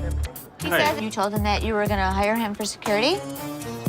If I really knew this guy, then his decision to cut him off at that moment was definitely warranted, since the allegations against him could have cost him his job too. He's not the owner after all, just an employee. We used to chill all the time, man. I don't really have a clue what you're talking about. I'm saying, but you said come in here to fill out the application and you was gonna give me a job, man. You know what? And you said that I was going to hire you today. Yes, bro. Okay, well then let's make this real quick and simple. You're fired. Just like that, he probably set a record for the fastest hire and fire at that moment. I wasted my time coming up here. You know what? You're wasting my time making up these stories. Let me show you how security really works. Why would Felix, you leave somebody get him the out of here. That's security, get Nice out. working with you. Bro. This customer dressed in this very elaborate costume came into the store looking to sell his earring. How can I help you? I need to sell this earring because my little red Corvette broke down. Oh, no kidding. Absolutely. Wow, imagine that. Rather than to just settle the business he really came for, he seemed to want to do nothing more than show off his ability to impersonate Prince. You know who this is? Your neighbor, isn't it? Prince, right? Prince, absolutely. Wow. Oh. I designed all of my own clothes. Oh, so you make it yourself? Yep, I can make you one. No. Are your pants see-through? Yes, my pants are see-through. Were you looking down there? Seth and Bobby J decided to learn a bit more about this guy and his very unique interest. Oh! And you're watching it. Oh. No. How much do you need? I need about 1,000. 1,000? Imitation Prince, imitation earring. Is that right? That's right.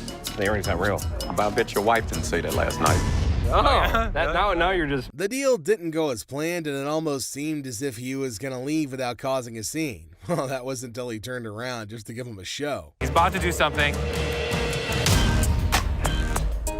Ah, that's not okay.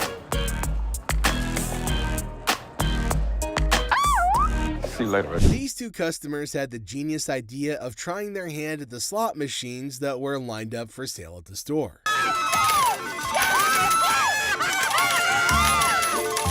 The earth is shaking. The ground is moving like... Seeing how happy they were at getting a win that isn't real, Seth had no other option than to come over to bust their bubble. I wonder how much that is. You got nothing. It's for sale. This is a toy. That's a It's toy. a toy. This is here for the customers to use. Well, you tell me where it says in English anything that you want, anything. It's just funny how they came to a pawn store to gamble. A pawn store of all places. That's the furthest thing you can get from a casino. You want to talk to the manager? You are. You're the manager? I'm the manager. Oh, nice. We're not going to just say we're not going to get anything. You're not going to get anything. That's a really funny mother and daughter duo right there. They seemed to believe that they had rights to claim rewards and they were going to go through any length necessary to get them. No action of that kind's going to go down while Byron the Snuggle Bear is watching though. Come on! Y'all out of order! Mom, let's just go! Oh, out of order! Early in the morning, Les was absolutely dumbfounded when he saw a customer casually picking up a couple of items off the shelf without a care in the world. First thing in the morning, I see a guy walking around the store pulling off my shelves. Where'd you get the vacuum? Got it from my mom's basement. Where did you really get it? My mom's basement. He's definitely another crazy customer looking to start something. He wasn't even subtle with the whole operation at all. I'm sorry, what'd you call me? A fool. You think I'm that stupid that I didn't see you pull the off the floor? It's time to go. No, man. Get out of my store. You understand what I just said? He's already embarrassed himself with the whole yelling, but with what Byron was set to do next, things got even more embarrassing for the guy. Do it. Keep walking, buddy. These two men came in bringing in the oldest set of desktops ever, thinking they could actually sell it for anything at all. Got some equipment here. Yeah. We need some money. We're going to out west. We killed all the deer in Michigan, so we got to go out for bigger and better stuff. They even had the audacity to call that much money with a straight face, thinking they've actually done something right. It's about like $400. We need more than that. Yeah, we need more than that. What I can offer you is zero. You mean zero? Most people don't get that aggravated when they bring in like ancient artifacts. Yeah, people collect these. Oh, they're antiques now. Being older doesn't exactly make you smarter, and these guys are a clear-cut example since there's no way they just called something essentially worthless an antique. Zero. How many times do I need to tell you? We're not interested in. Leave the store. I'm not taking it. Guarantee you it's walking out at the same time you are. Have a good day. Although they walked out quite amicably, they made sure to make their intense hatred to the idea of getting sent well known. Oh, man! Man, why'd you break that, man? I dropped it on accident, man. I didn't break it. After dropping their items, they ended up getting cussed out by this random customer too. It's definitely not their day at all. Get your ass on out of here! Mind your own business. That's Detroit! I know what it is. Now we've got this British lady who started kicking up a fuss over what she considers an overpriced coat. Sorry, lady. My name is Ashley. Okay, Ashley, lady, how much? 400. Come on. How much? $400. If she really wanted to get the coat for less than that, she should have just negotiated like normal people do instead of acting all snobbish. I've come into your store to buy a coat. I ain't come in this store for you to rip me off. I'm not ripping you off. Those are actually just reduced to $400. No, I typically don't It's going to cost me a lot of money to get this coat clean. Do you mind? Sensing a storm brewing, Byron made sure to move closer since an attack on Ashley's person shouldn't exactly happen on his watch. I'm sorry about that. A British lady here, you know. Okay. Not one of your just bloody Americans. Come on. Show her the We're not looking at this big guy. We're looking at you. You're going to make me? He will. I don't think so. Nice to meet you. How you doing? Pleasure. If she knew she wanted to be treated the right way, then she should have headed over to a more sophisticated store. But that's only if she could even afford it. Have a good day. I'm not interested in your $200. Goodbye, lady! Goodbye, lady! Les had to attend to this, who was in a pretty bad situation, so he felt the need to pawn his TV for the necessary funds needed to escape. Okay. I'm looking for 400. What can you do? I can go 100. The only problem is that the TV isn't exactly worth the amount the customer called, and there's no way Les would even pay more than he should for an item. You're just pawning. I need more than that. I have to pawn this TV so people can help me move my stuff back in my mother's house. 100 is not going to do, sir. I need more than that. I know. Okay, so You have beautiful skin, I can tell you Yes, that. It is I do. beautiful. But I need to pawn this TV so I can get away. I'm trying to be nice before I lose my temper. It's like, can you just give me the money? He probably thought smiling like a maniac would intimidate Les into giving him a deal, but that could never work. You want to cause me to lose my mother temper. I think you want to call security because I'm about to act a fool. Turn around. I don't need to call security. You don't need to call them. What the you gonna do? If he directed the aggression towards the real party that hurt him, maybe he wouldn't have had to make attempts to get packed out of the place in the first place. I think, honestly... Nah, you. I will never come back to my American Jewelry alone. Y'all. Thank so much. Sure is. Have a nice day. Yo. In this episode, the employees at the American Jewelry and Loan Store had no other option than to bear witness to the horrendous efforts at making music by this supposed aspiring musician. Hey everybody, I'm Nikki J. Hey y'all, I'm an inspired singer. I'm trying to make it to the top. We can hear you. Yeah, that's not what a cheetah sounds like, but it's definitely reminiscent of what a dolphin or a baby seal might sound like if it's being clubbed to death. Are you interested in purchasing it? How much? For you, 80 I bucks. wanna sing a song. I wanna be a star. It's time to go, sweetheart. I'm sorry. You are killing my dream. You is a dream killer. Oh my God. I mean, props to her for her dedication to her craft. She didn't even falter as she kept on singing her words at the top of her lungs. You is a hater. You is a hater. You is a hater.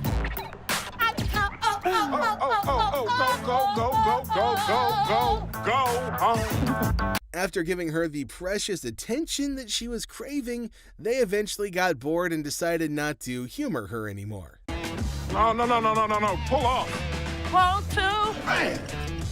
Come back here. You want to? This customer tried to push a coffee machine he was trying to sell that was in the worst condition ever, claiming that it's brand new. Bro, this is brand new, man. It's 40 bucks. I just need to go get a hotel, man. So it's brand new, right? Yeah, man, Okay. $40. Just give me 25, man. Brand new, still wrapped up in... The audacity to even claim it's brand new with the state it's in, that's just pretty crazy. He must have taken Seth for a fool. I mean, look at it. It's beat up, it's furry, and where was this? Outside the dumpster? His urgency is of no concern to Seth, who just wants to get him out of the store using whatever means necessary, since there's no way he can successfully sell it at all. I'm trying to give you a good when you started screaming. Man, listen, I'm almost done here, man. You are done. You're done. Hold on, man. I ain't going nowhere, man. Josh walks into the pawn shop with this singlet looking like he wore it backwards. Now there's a really timid looking young lady behind him who doesn't look happy at all. Well, that's none of Seth's business. All he's got to do is appraise the ring and get some money out of it. Clearly, the Thai guy doesn't get how the market works. I mean, we get that he's in desperate need of money, but the pawn shop's not going to give him a cent more than what his ring is worth. I'm Josh. Josh, nice to meet you. Yeah, I got 2 rings here. I got from my neighbor. I bought from her. Okay. I'd like to get them checked out. Why do you need the money? I need to pay my court fees. I got a DUI, crashed my car. Well, her car. I took her car with a couple friends. Things become awkward when Josh can't stop shutting his girlfriend up. Like, this dude is just a teen and he's got this kind of an attitude. What's going to become of him when he grows up to be a man? Perhaps he might then go physical with women. Honestly, this is ridiculous. Like, he's at fault for smashing the car, and yet he can't stop running his mouth. Tell him what it is. Don't tell me what to do. Stop talking. Stand behind me. Whoa. What? What's the problem? Tell her to stand behind me. This overinflated ego giant sack of crap is gonna need some disciplining. He isn't even grown, for Christ's sake. Like, where did he learn this nasty attitude from? Now, Seth isn't interested in the transaction anymore. He's already disgusted by this kid's attitude. Honestly, who wouldn't be? I gotta say, it's really satisfying to watch the guard drag him out of the store. You know, if he can't fix his attitude, he shouldn't expect anyone to tolerate him. The simple truth is that girl has got to wake up, and this boy needs to grow up. Stop talking. Just Dude, stop seriously, talking. why are you Just such an stop. ass? No, you need. No, I don't need to. You're my store. This It is my property. business. This It's not your property. Do I She's her tell own your person. property what to do? You Get shut out. the. Make me get out. Yeah, I will. Make me get out. Right now. Who the are you? Who the are you? Move on and realize that this guy's a complete tool. So I'm trying to be a good boyfriend, right? We bet the staff at the pawn shop love their job, if for nothing else, at least for the drama that happens every day. Now, this is one funny scenario. A friend escorts her friend to the pawn shop only to realize that the laptop her friend wants to sell was stolen from her. Everyone is confused as the two friends who came together get into a fight. What the hell? You mean to tell me you don't stole my damn laptop and I don't blame them damn kids for this damn laptop? All this damn taking my laptop. Oh well, whatever. I think that these women were fighting. Now, these women are causing a scene, but they don't care at all. At least the fight's not against the staff of the pawn shop, so Les isn't bothered at all. Just when Les was about to hear the full gist, the friend who successfully got her laptop back came back for a rematch. Les is standing looking lost. My laptop. You walk your punk ass home, bitch. You had my laptop all this time, and I'm thinking these still. He didn't got my. The funniest part of it is that the friend who threw things missed them all. She could steal her friend's laptop, but she can't even throw a can at a target? Now, on second thought, this lady's audacity is pretty insane. Did she think that her friend wouldn't notice that it's her laptop, or her friend would just stand there and watch her sell it? Bitch! I think that these women were fighting over a laptop. You know what? We ain't even friends no more. You don't come to my house. At least they weren't yelling at us. Little bony ass bitch. Walk home. Get money, bitch. Walk home. Walk home. The man walks in with a unique Native American artifact, and Seth loves it. Things go south when the seller uses Ashley's joke on her. Now, Ashley doesn't like it, and Seth isn't helping matters either. The problem is that Ashley is too emotional to be a businesswoman sometimes. So, the pawn shop loses an artifact because of an innocent joke that was even apologized for. And to think that Ashley started it makes it even more ridiculous. How you doing? Got a few Native American artifacts here for you. This is a tomahawk right here. This is the War Club. Resembles you, doesn't it? It's closer to you. It is, right? It's the same color hair. 90 bucks? No, actually, I'm not interested. He was rude, Seth. He was just joking. He was not joking. My sister takes things way too personally. He was rude. The people in line have not complained, but someone who just walked in a few seconds ago and never even stood in the line has got a lot to complain about. Hey, I'd like to call my TV. I'm really sorry, but I can't help you at this window, sir. This is the jewelry loan line. You gotta go to the equipment line. Thanks. Ma'am, I don't have the time to wait in that line. That line is way too long. I realize that. I'm really sorry. This is the jewelry line. No, this is bull. You see that big old line? How about you go wait in that line?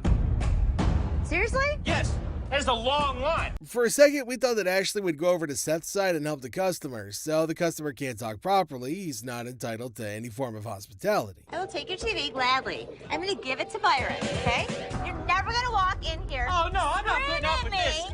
No. There is a line, but you're not gonna come in here demanding money. Here. Oh, yeah, okay. Seth's new system is causing problems. But I gave him control while I recovered. I have to give him some slack. Most times when customers try to sell their items, they believe they can sell them for the price that they bought them for. Well, things don't work that way, Skippy. The pawn shop's got to make its own profit from each item.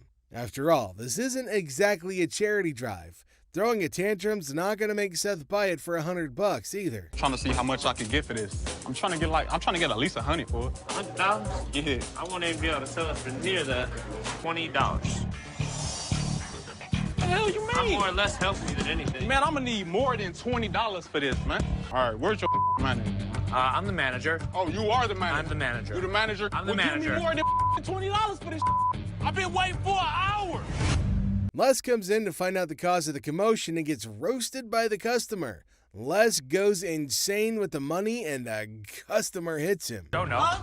And what the you gonna do, old man? Who the you calling him? Really, mother? I got this. I got it. You wanna give me more than $20? Get out. Time to go. I got a guy out there screaming and yelling at me because Was that of something something that new? you did. Your system does not work, Seth. I've been watching this go down all day. Ashley and Seth are definitely not ready to be in charge yet. And at this rate, they may never be ready. Why do these guys think they're entitled to money from the pawn shop? Like, there's no law that forces the pawn shop to buy an item from them. I'm just looking for a couple dollars, you know what I'm saying? To be honest, I don't think we're gonna take them, brother. You say what? We're not interested. You know it's outdated. You got Pop standing behind me. What's up with that? Nothing. It's causing a scene, so.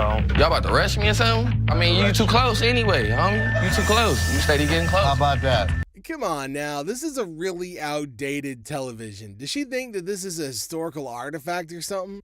Like, the audacity to even bring it along to the pawn shop is crazy. Hey, yo, man, carry my out then. Y'all want to do like that? Y'all surrounding me around this mother. I mean, what's up with that? Don't be ever throwing the at me. You understand that? You understand that, man? You understand that, dog? American jury. Where the is the loan at? Don't try to stare me down either, because y'all got to close. This mother thought he was a badass. As you can see, I'm a badass. They say to be confident when making an offer, but this guy took his confidence freaking overboard. What part of Les does not need his services does Mark not understand? Do you have a company out that does any of your, watches your lot or anything like that, takes any of the cars out? We do. Okay, how's that working out for you? It's working out great. I'd like the opportunity to maybe go over some paperwork with you. We don't have that problem because we have fences around the building. Well, we've done a couple other business around here. I don't think you're understanding what I'm saying. This is gonna be our business as well. No, it's definitely not going to be. I'm not interested. You old man, you and you guys are running this sale right here at this whole way it's going to work, sir. You can leave nicely or we can throw your ass out. First thing in the morning, and this customer just decided he wanted to mess with Les. What the hell's going on? Hey, man, I need some money. I got kicked out. My mama kicked me out last night. Les saw him when he picked up all those items before bringing it over to meet, so he definitely thinks he could take Les for a fool. Where did you really get it? My mom's basement. Tell me where you really got the vacuum. My mom's basement, man. Where do you think I got it from, fool? With how bold this guy's being, even going as far as insulting him, Les couldn't help but get even more furious than he already was. You think I'm that stupid that I didn't see you pull the off the floor? You, what are you gonna do? What are you gonna do about it, bald-headed? It's hard to believe Les actually let him stay that long. Normally, his security personnel would have yeeted the piece of crap out on the lot. Get out of my store. You understand what I just said? What are you gonna do if I don't? Do it. Keep walking, buddy. Well, he screwed around and he found out the hard way. Bet he's not gonna think about doing that again anytime soon. You start stealing stuff from my store, it's time for your ass to be thrown out. Oh, your pants are falling down, buddy. Now, if you thought that was crazy, wait till you see this lady. I had got my TV out of pawn. Okay. They didn't give me a receipt, and I need the receipt. We don't give out receipts. What you mean you don't give out receipts? Nikki's about had enough with this chick, but she still does a stellar job trying to explain to this lady what's going on. We don't give y'all give out receipts. I do business with y'all all the time. You're sure you're at the right place? You know, that's the right question to ask. After all, if she really was a repeat customer, she'd know they don't hand out receipts for pawned items that have been recovered. I need a receipt. My man needs to know what the I spent my money on, and you sitting there looking all stupid, and you can look at me like you stupid if you want to. I want my mother receipt. Psycho chick here clearly didn't like the answer that she got, so she immediately tried to cuss Nikki out. Shot, beat your mother ass. You look nice today. Bitch, your mama look nice. Can you give me my receipt, please? I like that color on you. Nikki managed to handle her pretty well, but her refusal to acknowledge her clearly wrong attitude only pissed the customer off even more. I think Nikki should have resorted to my all-time favorite method of customer service. Brick. Can I get my receipt? My man wants to know what the I've been doing with my money. Can I get I don't know what the you've been doing with your money. How the hell am I supposed to know? Look in the computer. A manager she asked for, a manager she got. However, she's going to be really disappointed since she's done the worst she could possibly do by threatening Les. Okay, it's time for your ass to get out of here. Get your hands on me. You better get your hands off me.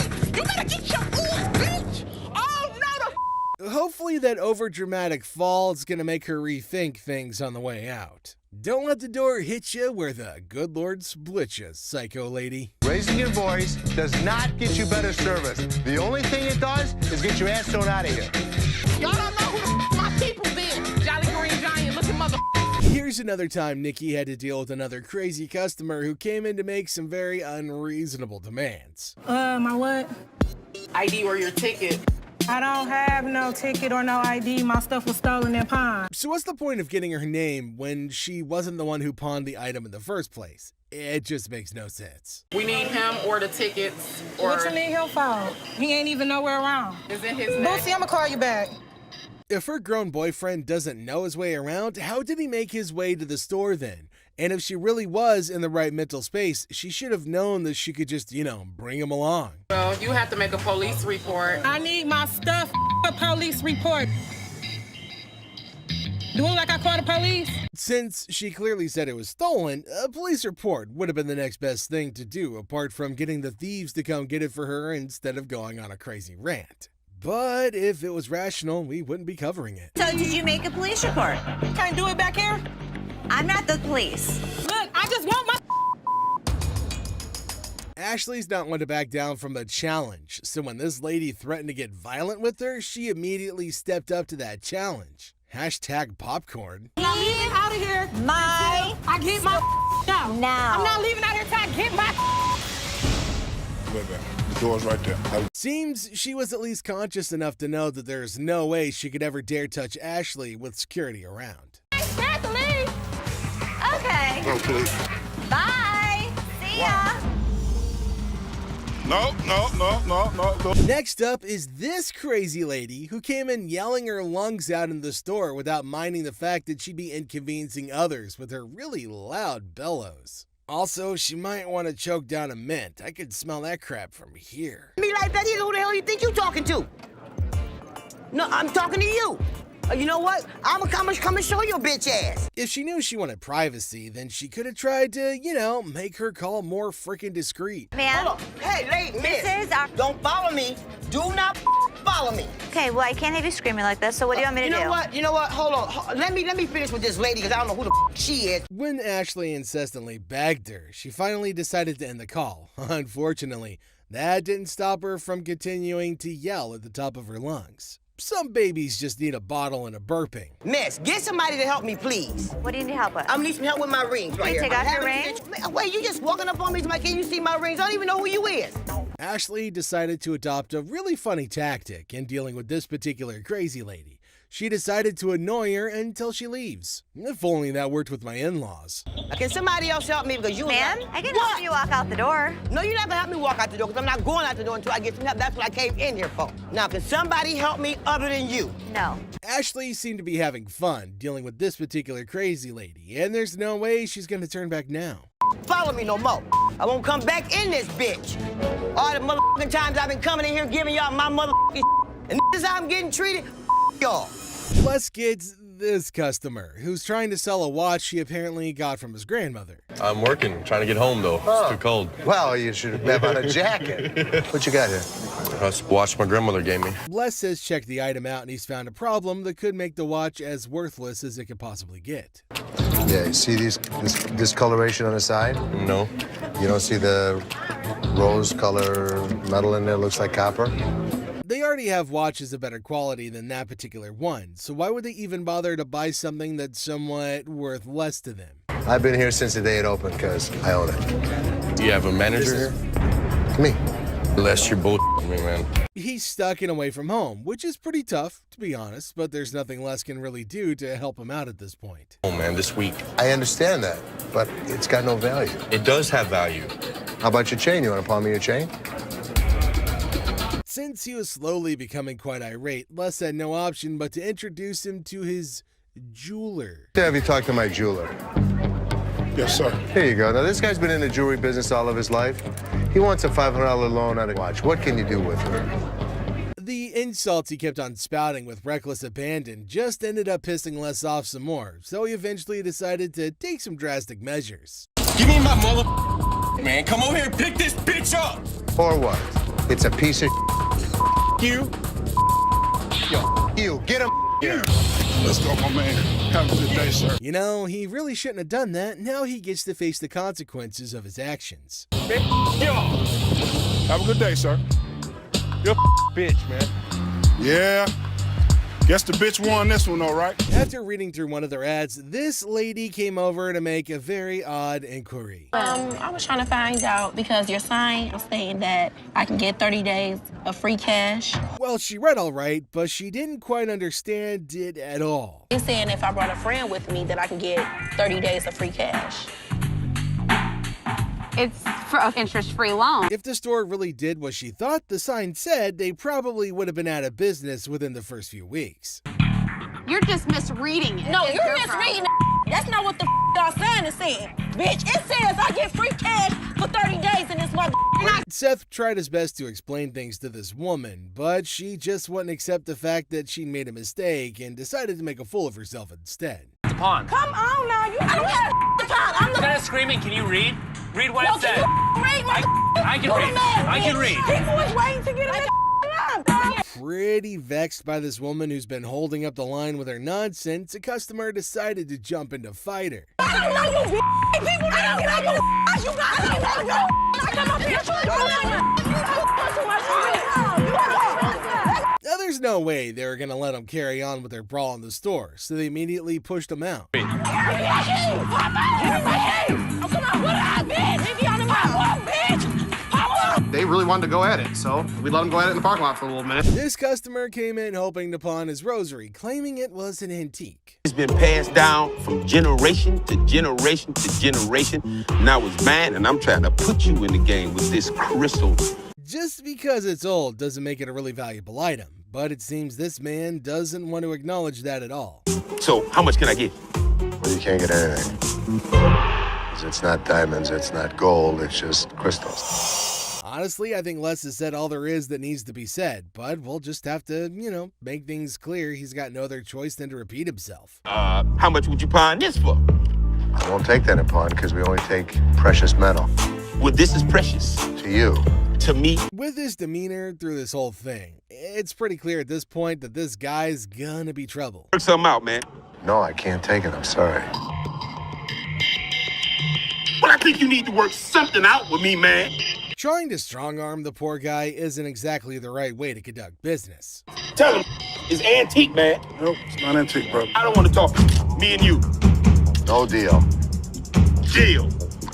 No deal. He's been introduced to the antique expert. Now it's time for the antique expert to introduce him to the door once again. Let's talk about it on the way out the door. Hey, hold on, man. Hold on, brother. Hold on. Look, hold on, man. Hold on. I can leave on my own.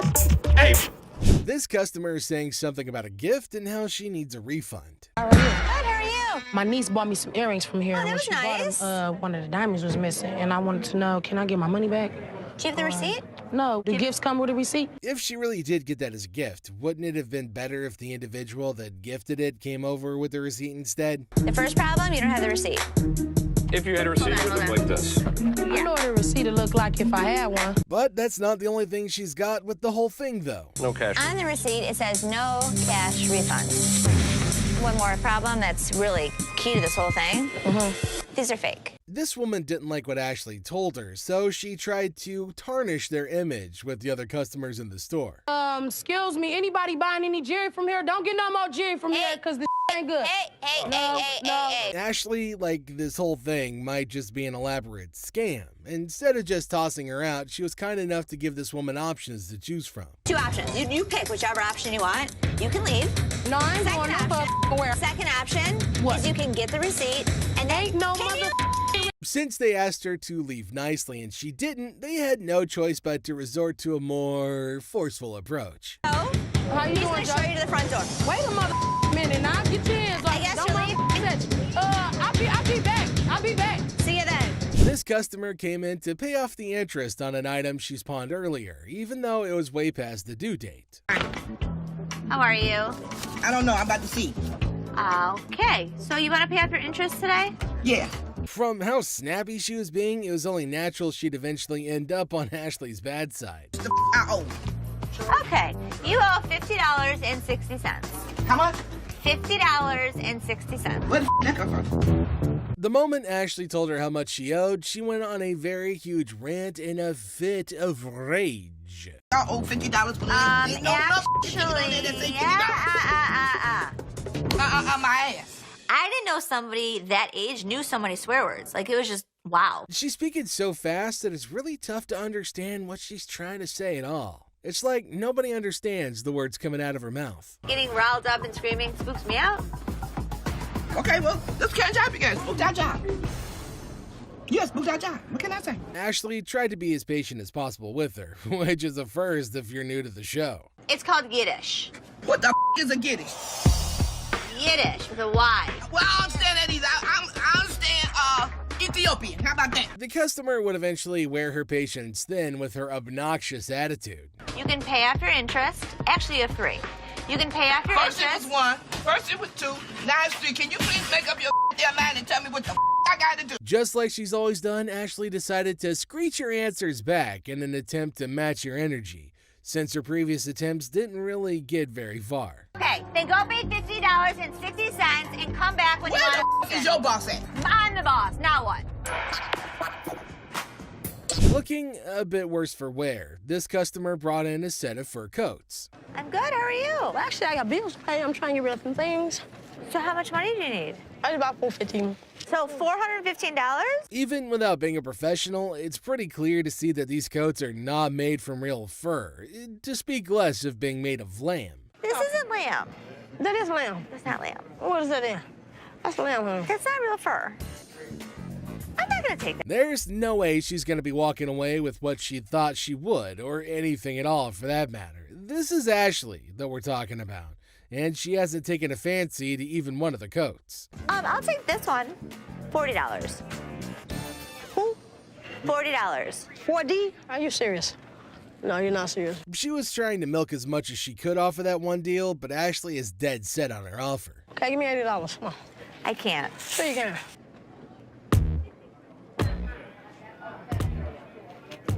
To make sure that things were cool, Byron decided to move closer, the big snuggle bear that he is. Big boy, I like big boys, yeah. You gonna climb up on you, huh? Yep. I say. Ooh, wait, don't get scared now.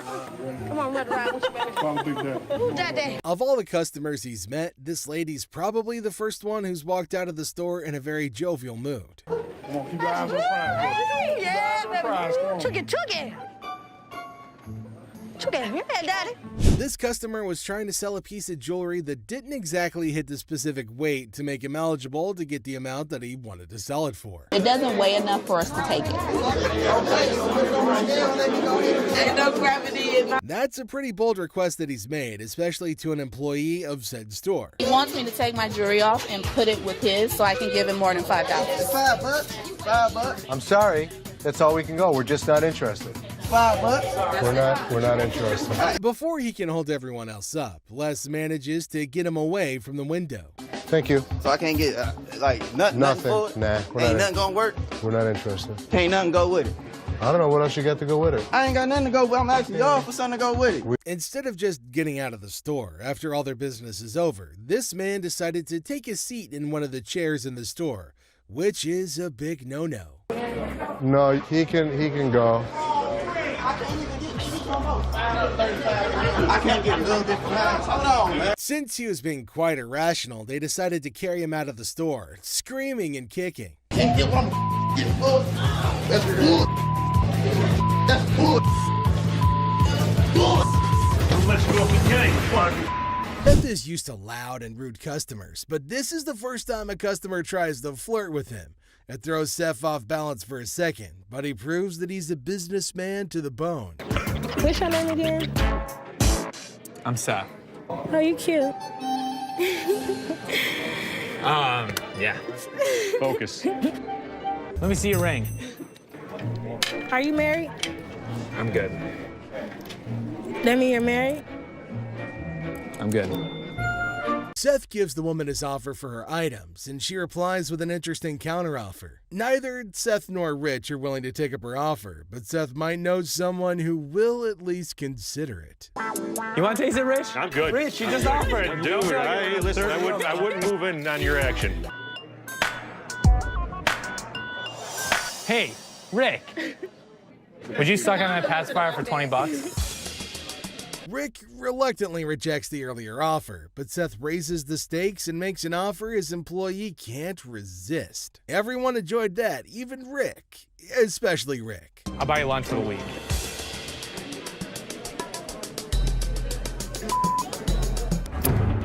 Ready?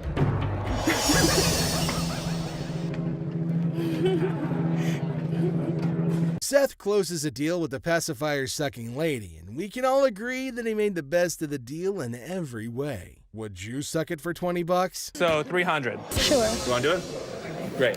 Thank you.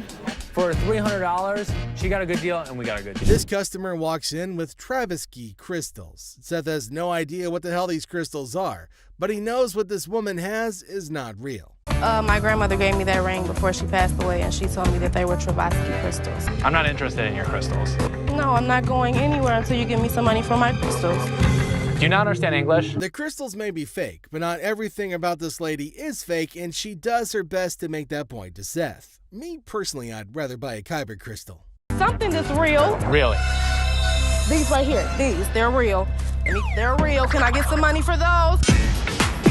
Are you gonna, you know what? All this fake ass. You don't know no crystals when you see a mother. You. Have you ever seen a devil walk into a pawn shop? If you haven't, then you're in luck. The next customer to walk in claims that he's the overlord of hell. Seth. They call me the devil. That's some freaky shit there, boy, let me tell you. Yeah, he was a devil. Sure he was. Les doesn't care if this man is a 2,000-year-old fallen angel. The pawn shop owner is going to make a deal with the devil if he can make some profit from it. How long did it take you to get all these tattoos? Probably 2,000 years. How old are you? 2,500 years old. Tell me what you give me. The merchandise is worth scrap value. I could have gotten $650 for this stuff. I take $650. I can't give it to you. I'm sorry. Two old men come into the store looking to sell a computer that could go for a lot of money, if they sold it in 1997. We need some money. We're going to out west. We killed all the deer in Michigan, so we got to go out for bigger and better stuff. Most people don't get that aggravated when they bring in, like, ancient artifacts. Yeah, people collect these. Oh, they're antiques now. Both men don't want to leave without any money, but one look at security changes their mind. But that doesn't stop them from stringing along a list of profanities at Les and Seth. 0. How many times do I need to tell you? We're not interested in it. Leave the store. I'm not taking it. Have a good day. Usually things calm down once the noisy customers are thrown out, but this time it gets even more chaotic. We're even treated to an unexpected showdown. I did not drop it on accident, man. I didn't break it. I thought it was you, man. Oh, that's good. Two men come into the store and make the weirdest purchases. While Les is happy to make sales, his curiosity gets the better of him. You certainly won't believe what these men want with these items. I was looking at the chainsaws over here. We have chainsaws. Can you make us a deal on both of them? Sure I can. So what's all this stuff for? Home defense. What? Is that what The zombie apocalypse is coming. Where other people see weird men, Les sees dollar bills. The veteran pawn shop owner goes into full salesman mode and makes even more profit from the hardcore zombie killers. Zombie apocalypse? But you know what? As long as they were buying, I'll listen to any bull they have to throw at me. Thank you very much. I'll have my guys write you up. I think we got a pretty good zombie kit today. Got us some chainsaws. This man brought an item with African origins. However, Ashley doesn't hesitate to tell him his African drum is not an antique and also doesn't cost as much as he expects. Annie Ashley, how can I help you? My name's Patrick. I would like to sell this African antique drum. People use these to play. They don't use these to put in a museum. You know that, right? I'm sure if it sits in here, as long as some of this stuff's been sitting in here, it will be an antique by the time it's sold. I can buy it for about $35. $35. Yeah. For this African antique. It's not antique. The man gets loud enough that he needs to be escorted off the property by security. But before he can leave, he makes a heartfelt request to Ashley. Well, I need at least 300. I need to get back to northern Michigan. I need money to get home. So here's what I can do for you. $35 won't even get me back to the west side of Detroit in this car. Everybody knows that Ashley at American Jewelry and Loan is a bitch. You need to quit. I'll quit when you grow up. The next customer comes in. He doesn't want anything from the store, but he wants something similar to what the last guy wanted. This leaves Ashley quite confused. I want you to quit. What do you mean? Q-U-I-T, quit. Quit! Let's go, buddy. Up that way! See you later, alligator! Seth shows Ashley the reason why everybody wants her to quit, and it's the most hilarious thing. Ashley takes it surprisingly well. Even Les doesn't look angry despite what he says. Now that's a marketing campaign. The incentive is clear. It's huge. It can be seen for miles. Thousands and thousands of people are going to drive by this every day. I can't believe after 25 years of being loyal to you, I've been more loyal than your own kids have to you. You know what, Rich? You, get out of the store. Thank you. Seriously? You just came right in the middle of my sale like that? We sold it, right? That's right. That's what matters. Yes, it does.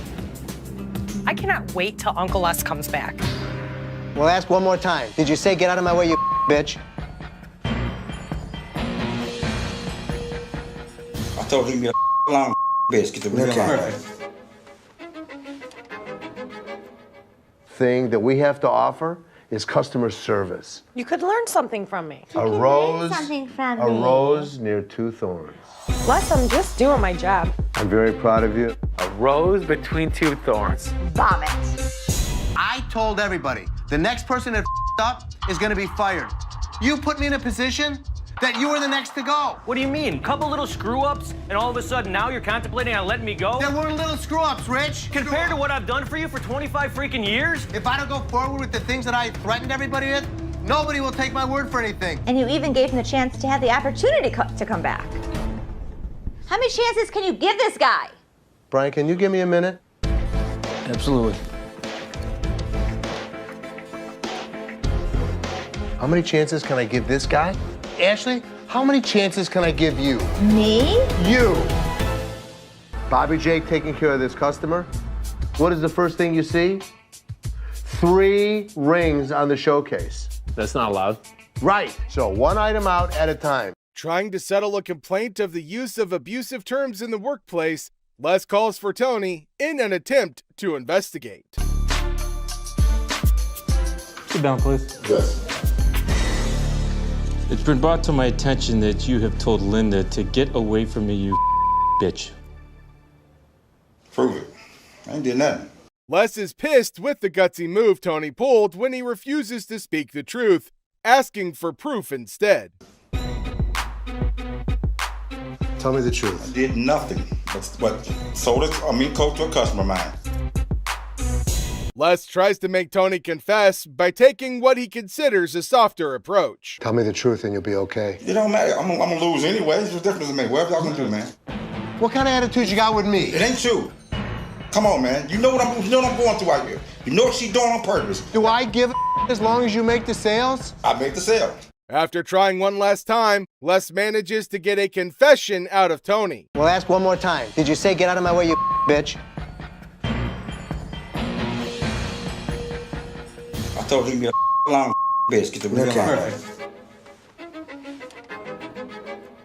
Since he confirmed he did violate the rules, Tony bags himself a suspension. All right. See you Saturday. Maybe.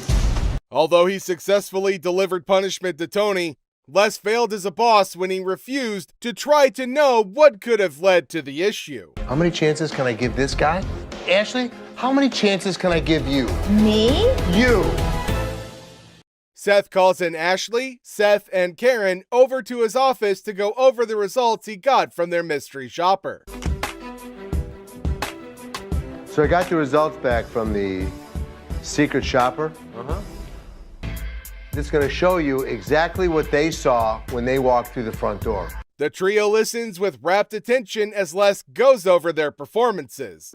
Now let's fast forward to Seth. Can you pull that acoustic down for me? Yeah, give me a second. I'm just working on something. You were busy taking care of a customer, and you told somebody that you'd come back. I said I'd send somebody over. But nobody ended up coming over. After giving Seth a scathing review, Ashley gets her turn right after. What, are you bored? I yawned. In front of a customer?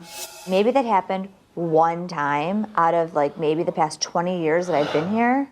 To drive his point home, Les decided to show off the employees who fit the criteria he had in mind.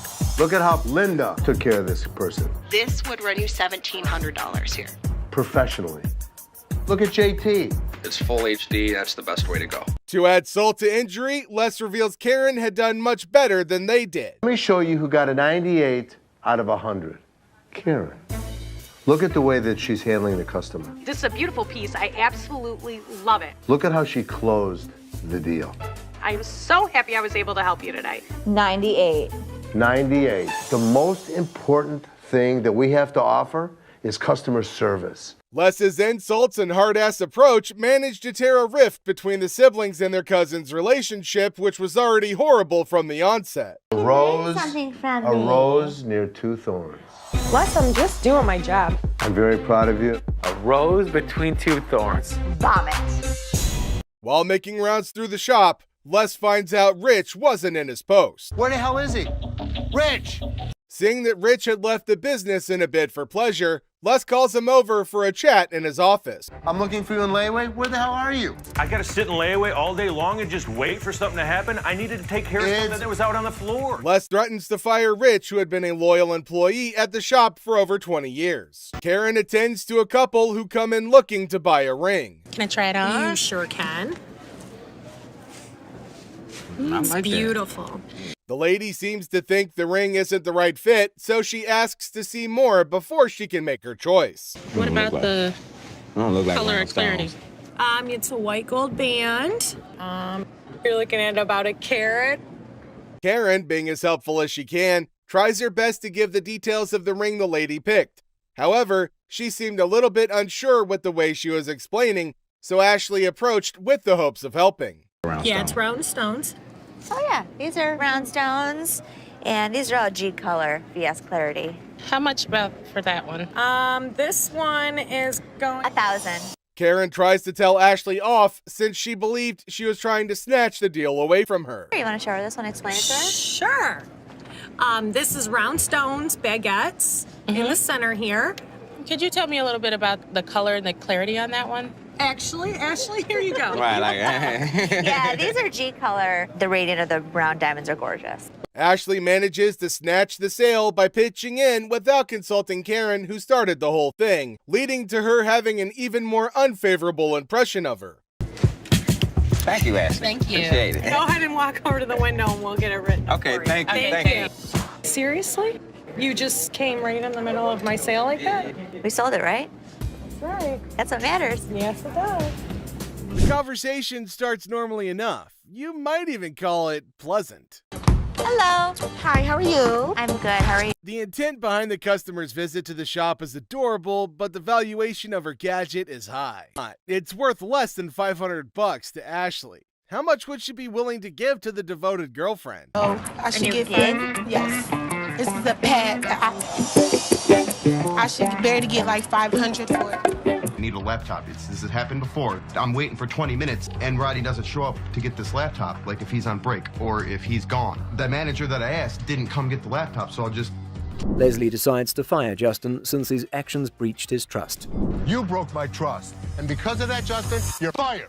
I don't know if Justin did steal anything, but you can't have people that you don't trust. This attends to a very strange customer who walks into the shop with an imaginary companion. My partner right here, Robert, we want to pawn this. You're who? My partner, Robert, right here. The customer brings out the item they were hoping to sell and hands it over to Les, who tries to confirm its authenticity. But I didn't see him. So, what do you think about this? Be cool, Robert, be cool. Robert is very cool. Having confirmed the properties from which the item was made from, Les rejects it immediately since it holds little or no value to him. What you think about this? I think it's really cool, but I can't give you anything for it because it's not silver. What do you mean you can't give me nothing for this? Oh, I need money. No, that's an insult. The customer grew irate as soon as Les delivered his verdict. I'm telling you, this is Robert. Robert, tell him, Robert, tell him. This is worth $200. 200. Customer tries to push the deal by recounting an ad from the TV. Y'all told me I didn't tell you anything. give you $200. Have you seen Steve doing our commercials? Who is Steve? Who is Steve? Steve's my buddy. Les decides to mess with the customer by making up his own imaginary friend. Steve. He does our commercials. Steve? Steve. I need to talk to the boss man. Excuse me. In an effort to get the clearly delusional customer out of his shop, Les set in motion a very clever plan. He can't give me nothing for this. Hey. You know, come on, let's go to the outside. I gotta look at it. The customer manages to see through the plot and refuses to leave the premises. Man, let me go.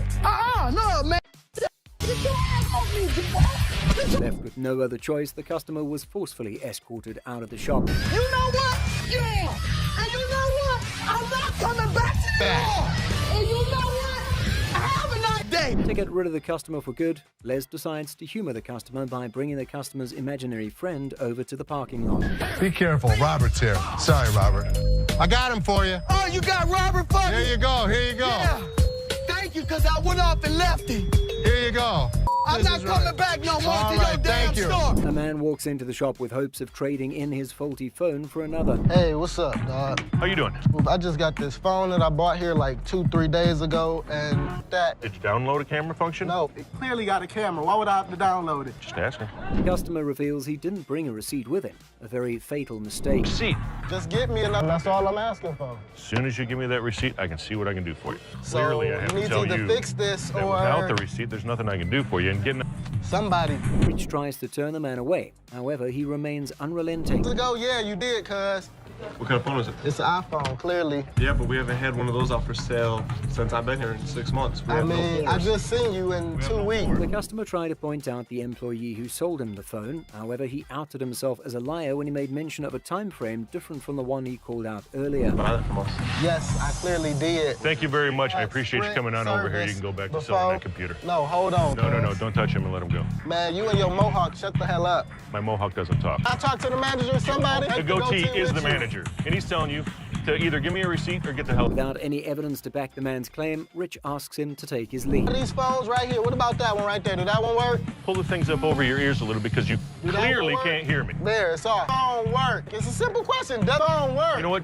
Can you go show him how it works? Take a picture out in the parking lot. Having had enough of his rude countenance, Rich asks for help in kicking the man out. Okay, just don't touch me then. I'm gonna be back. I'm coming for my money. Clear? Send me a picture of the receipt from your phone. The man and his girlfriend meet Seth with the hopes of making a trade. What will you think about trading? We do trade-ins all the time. Trade your earrings. He told me he spent $1,000. They're not real.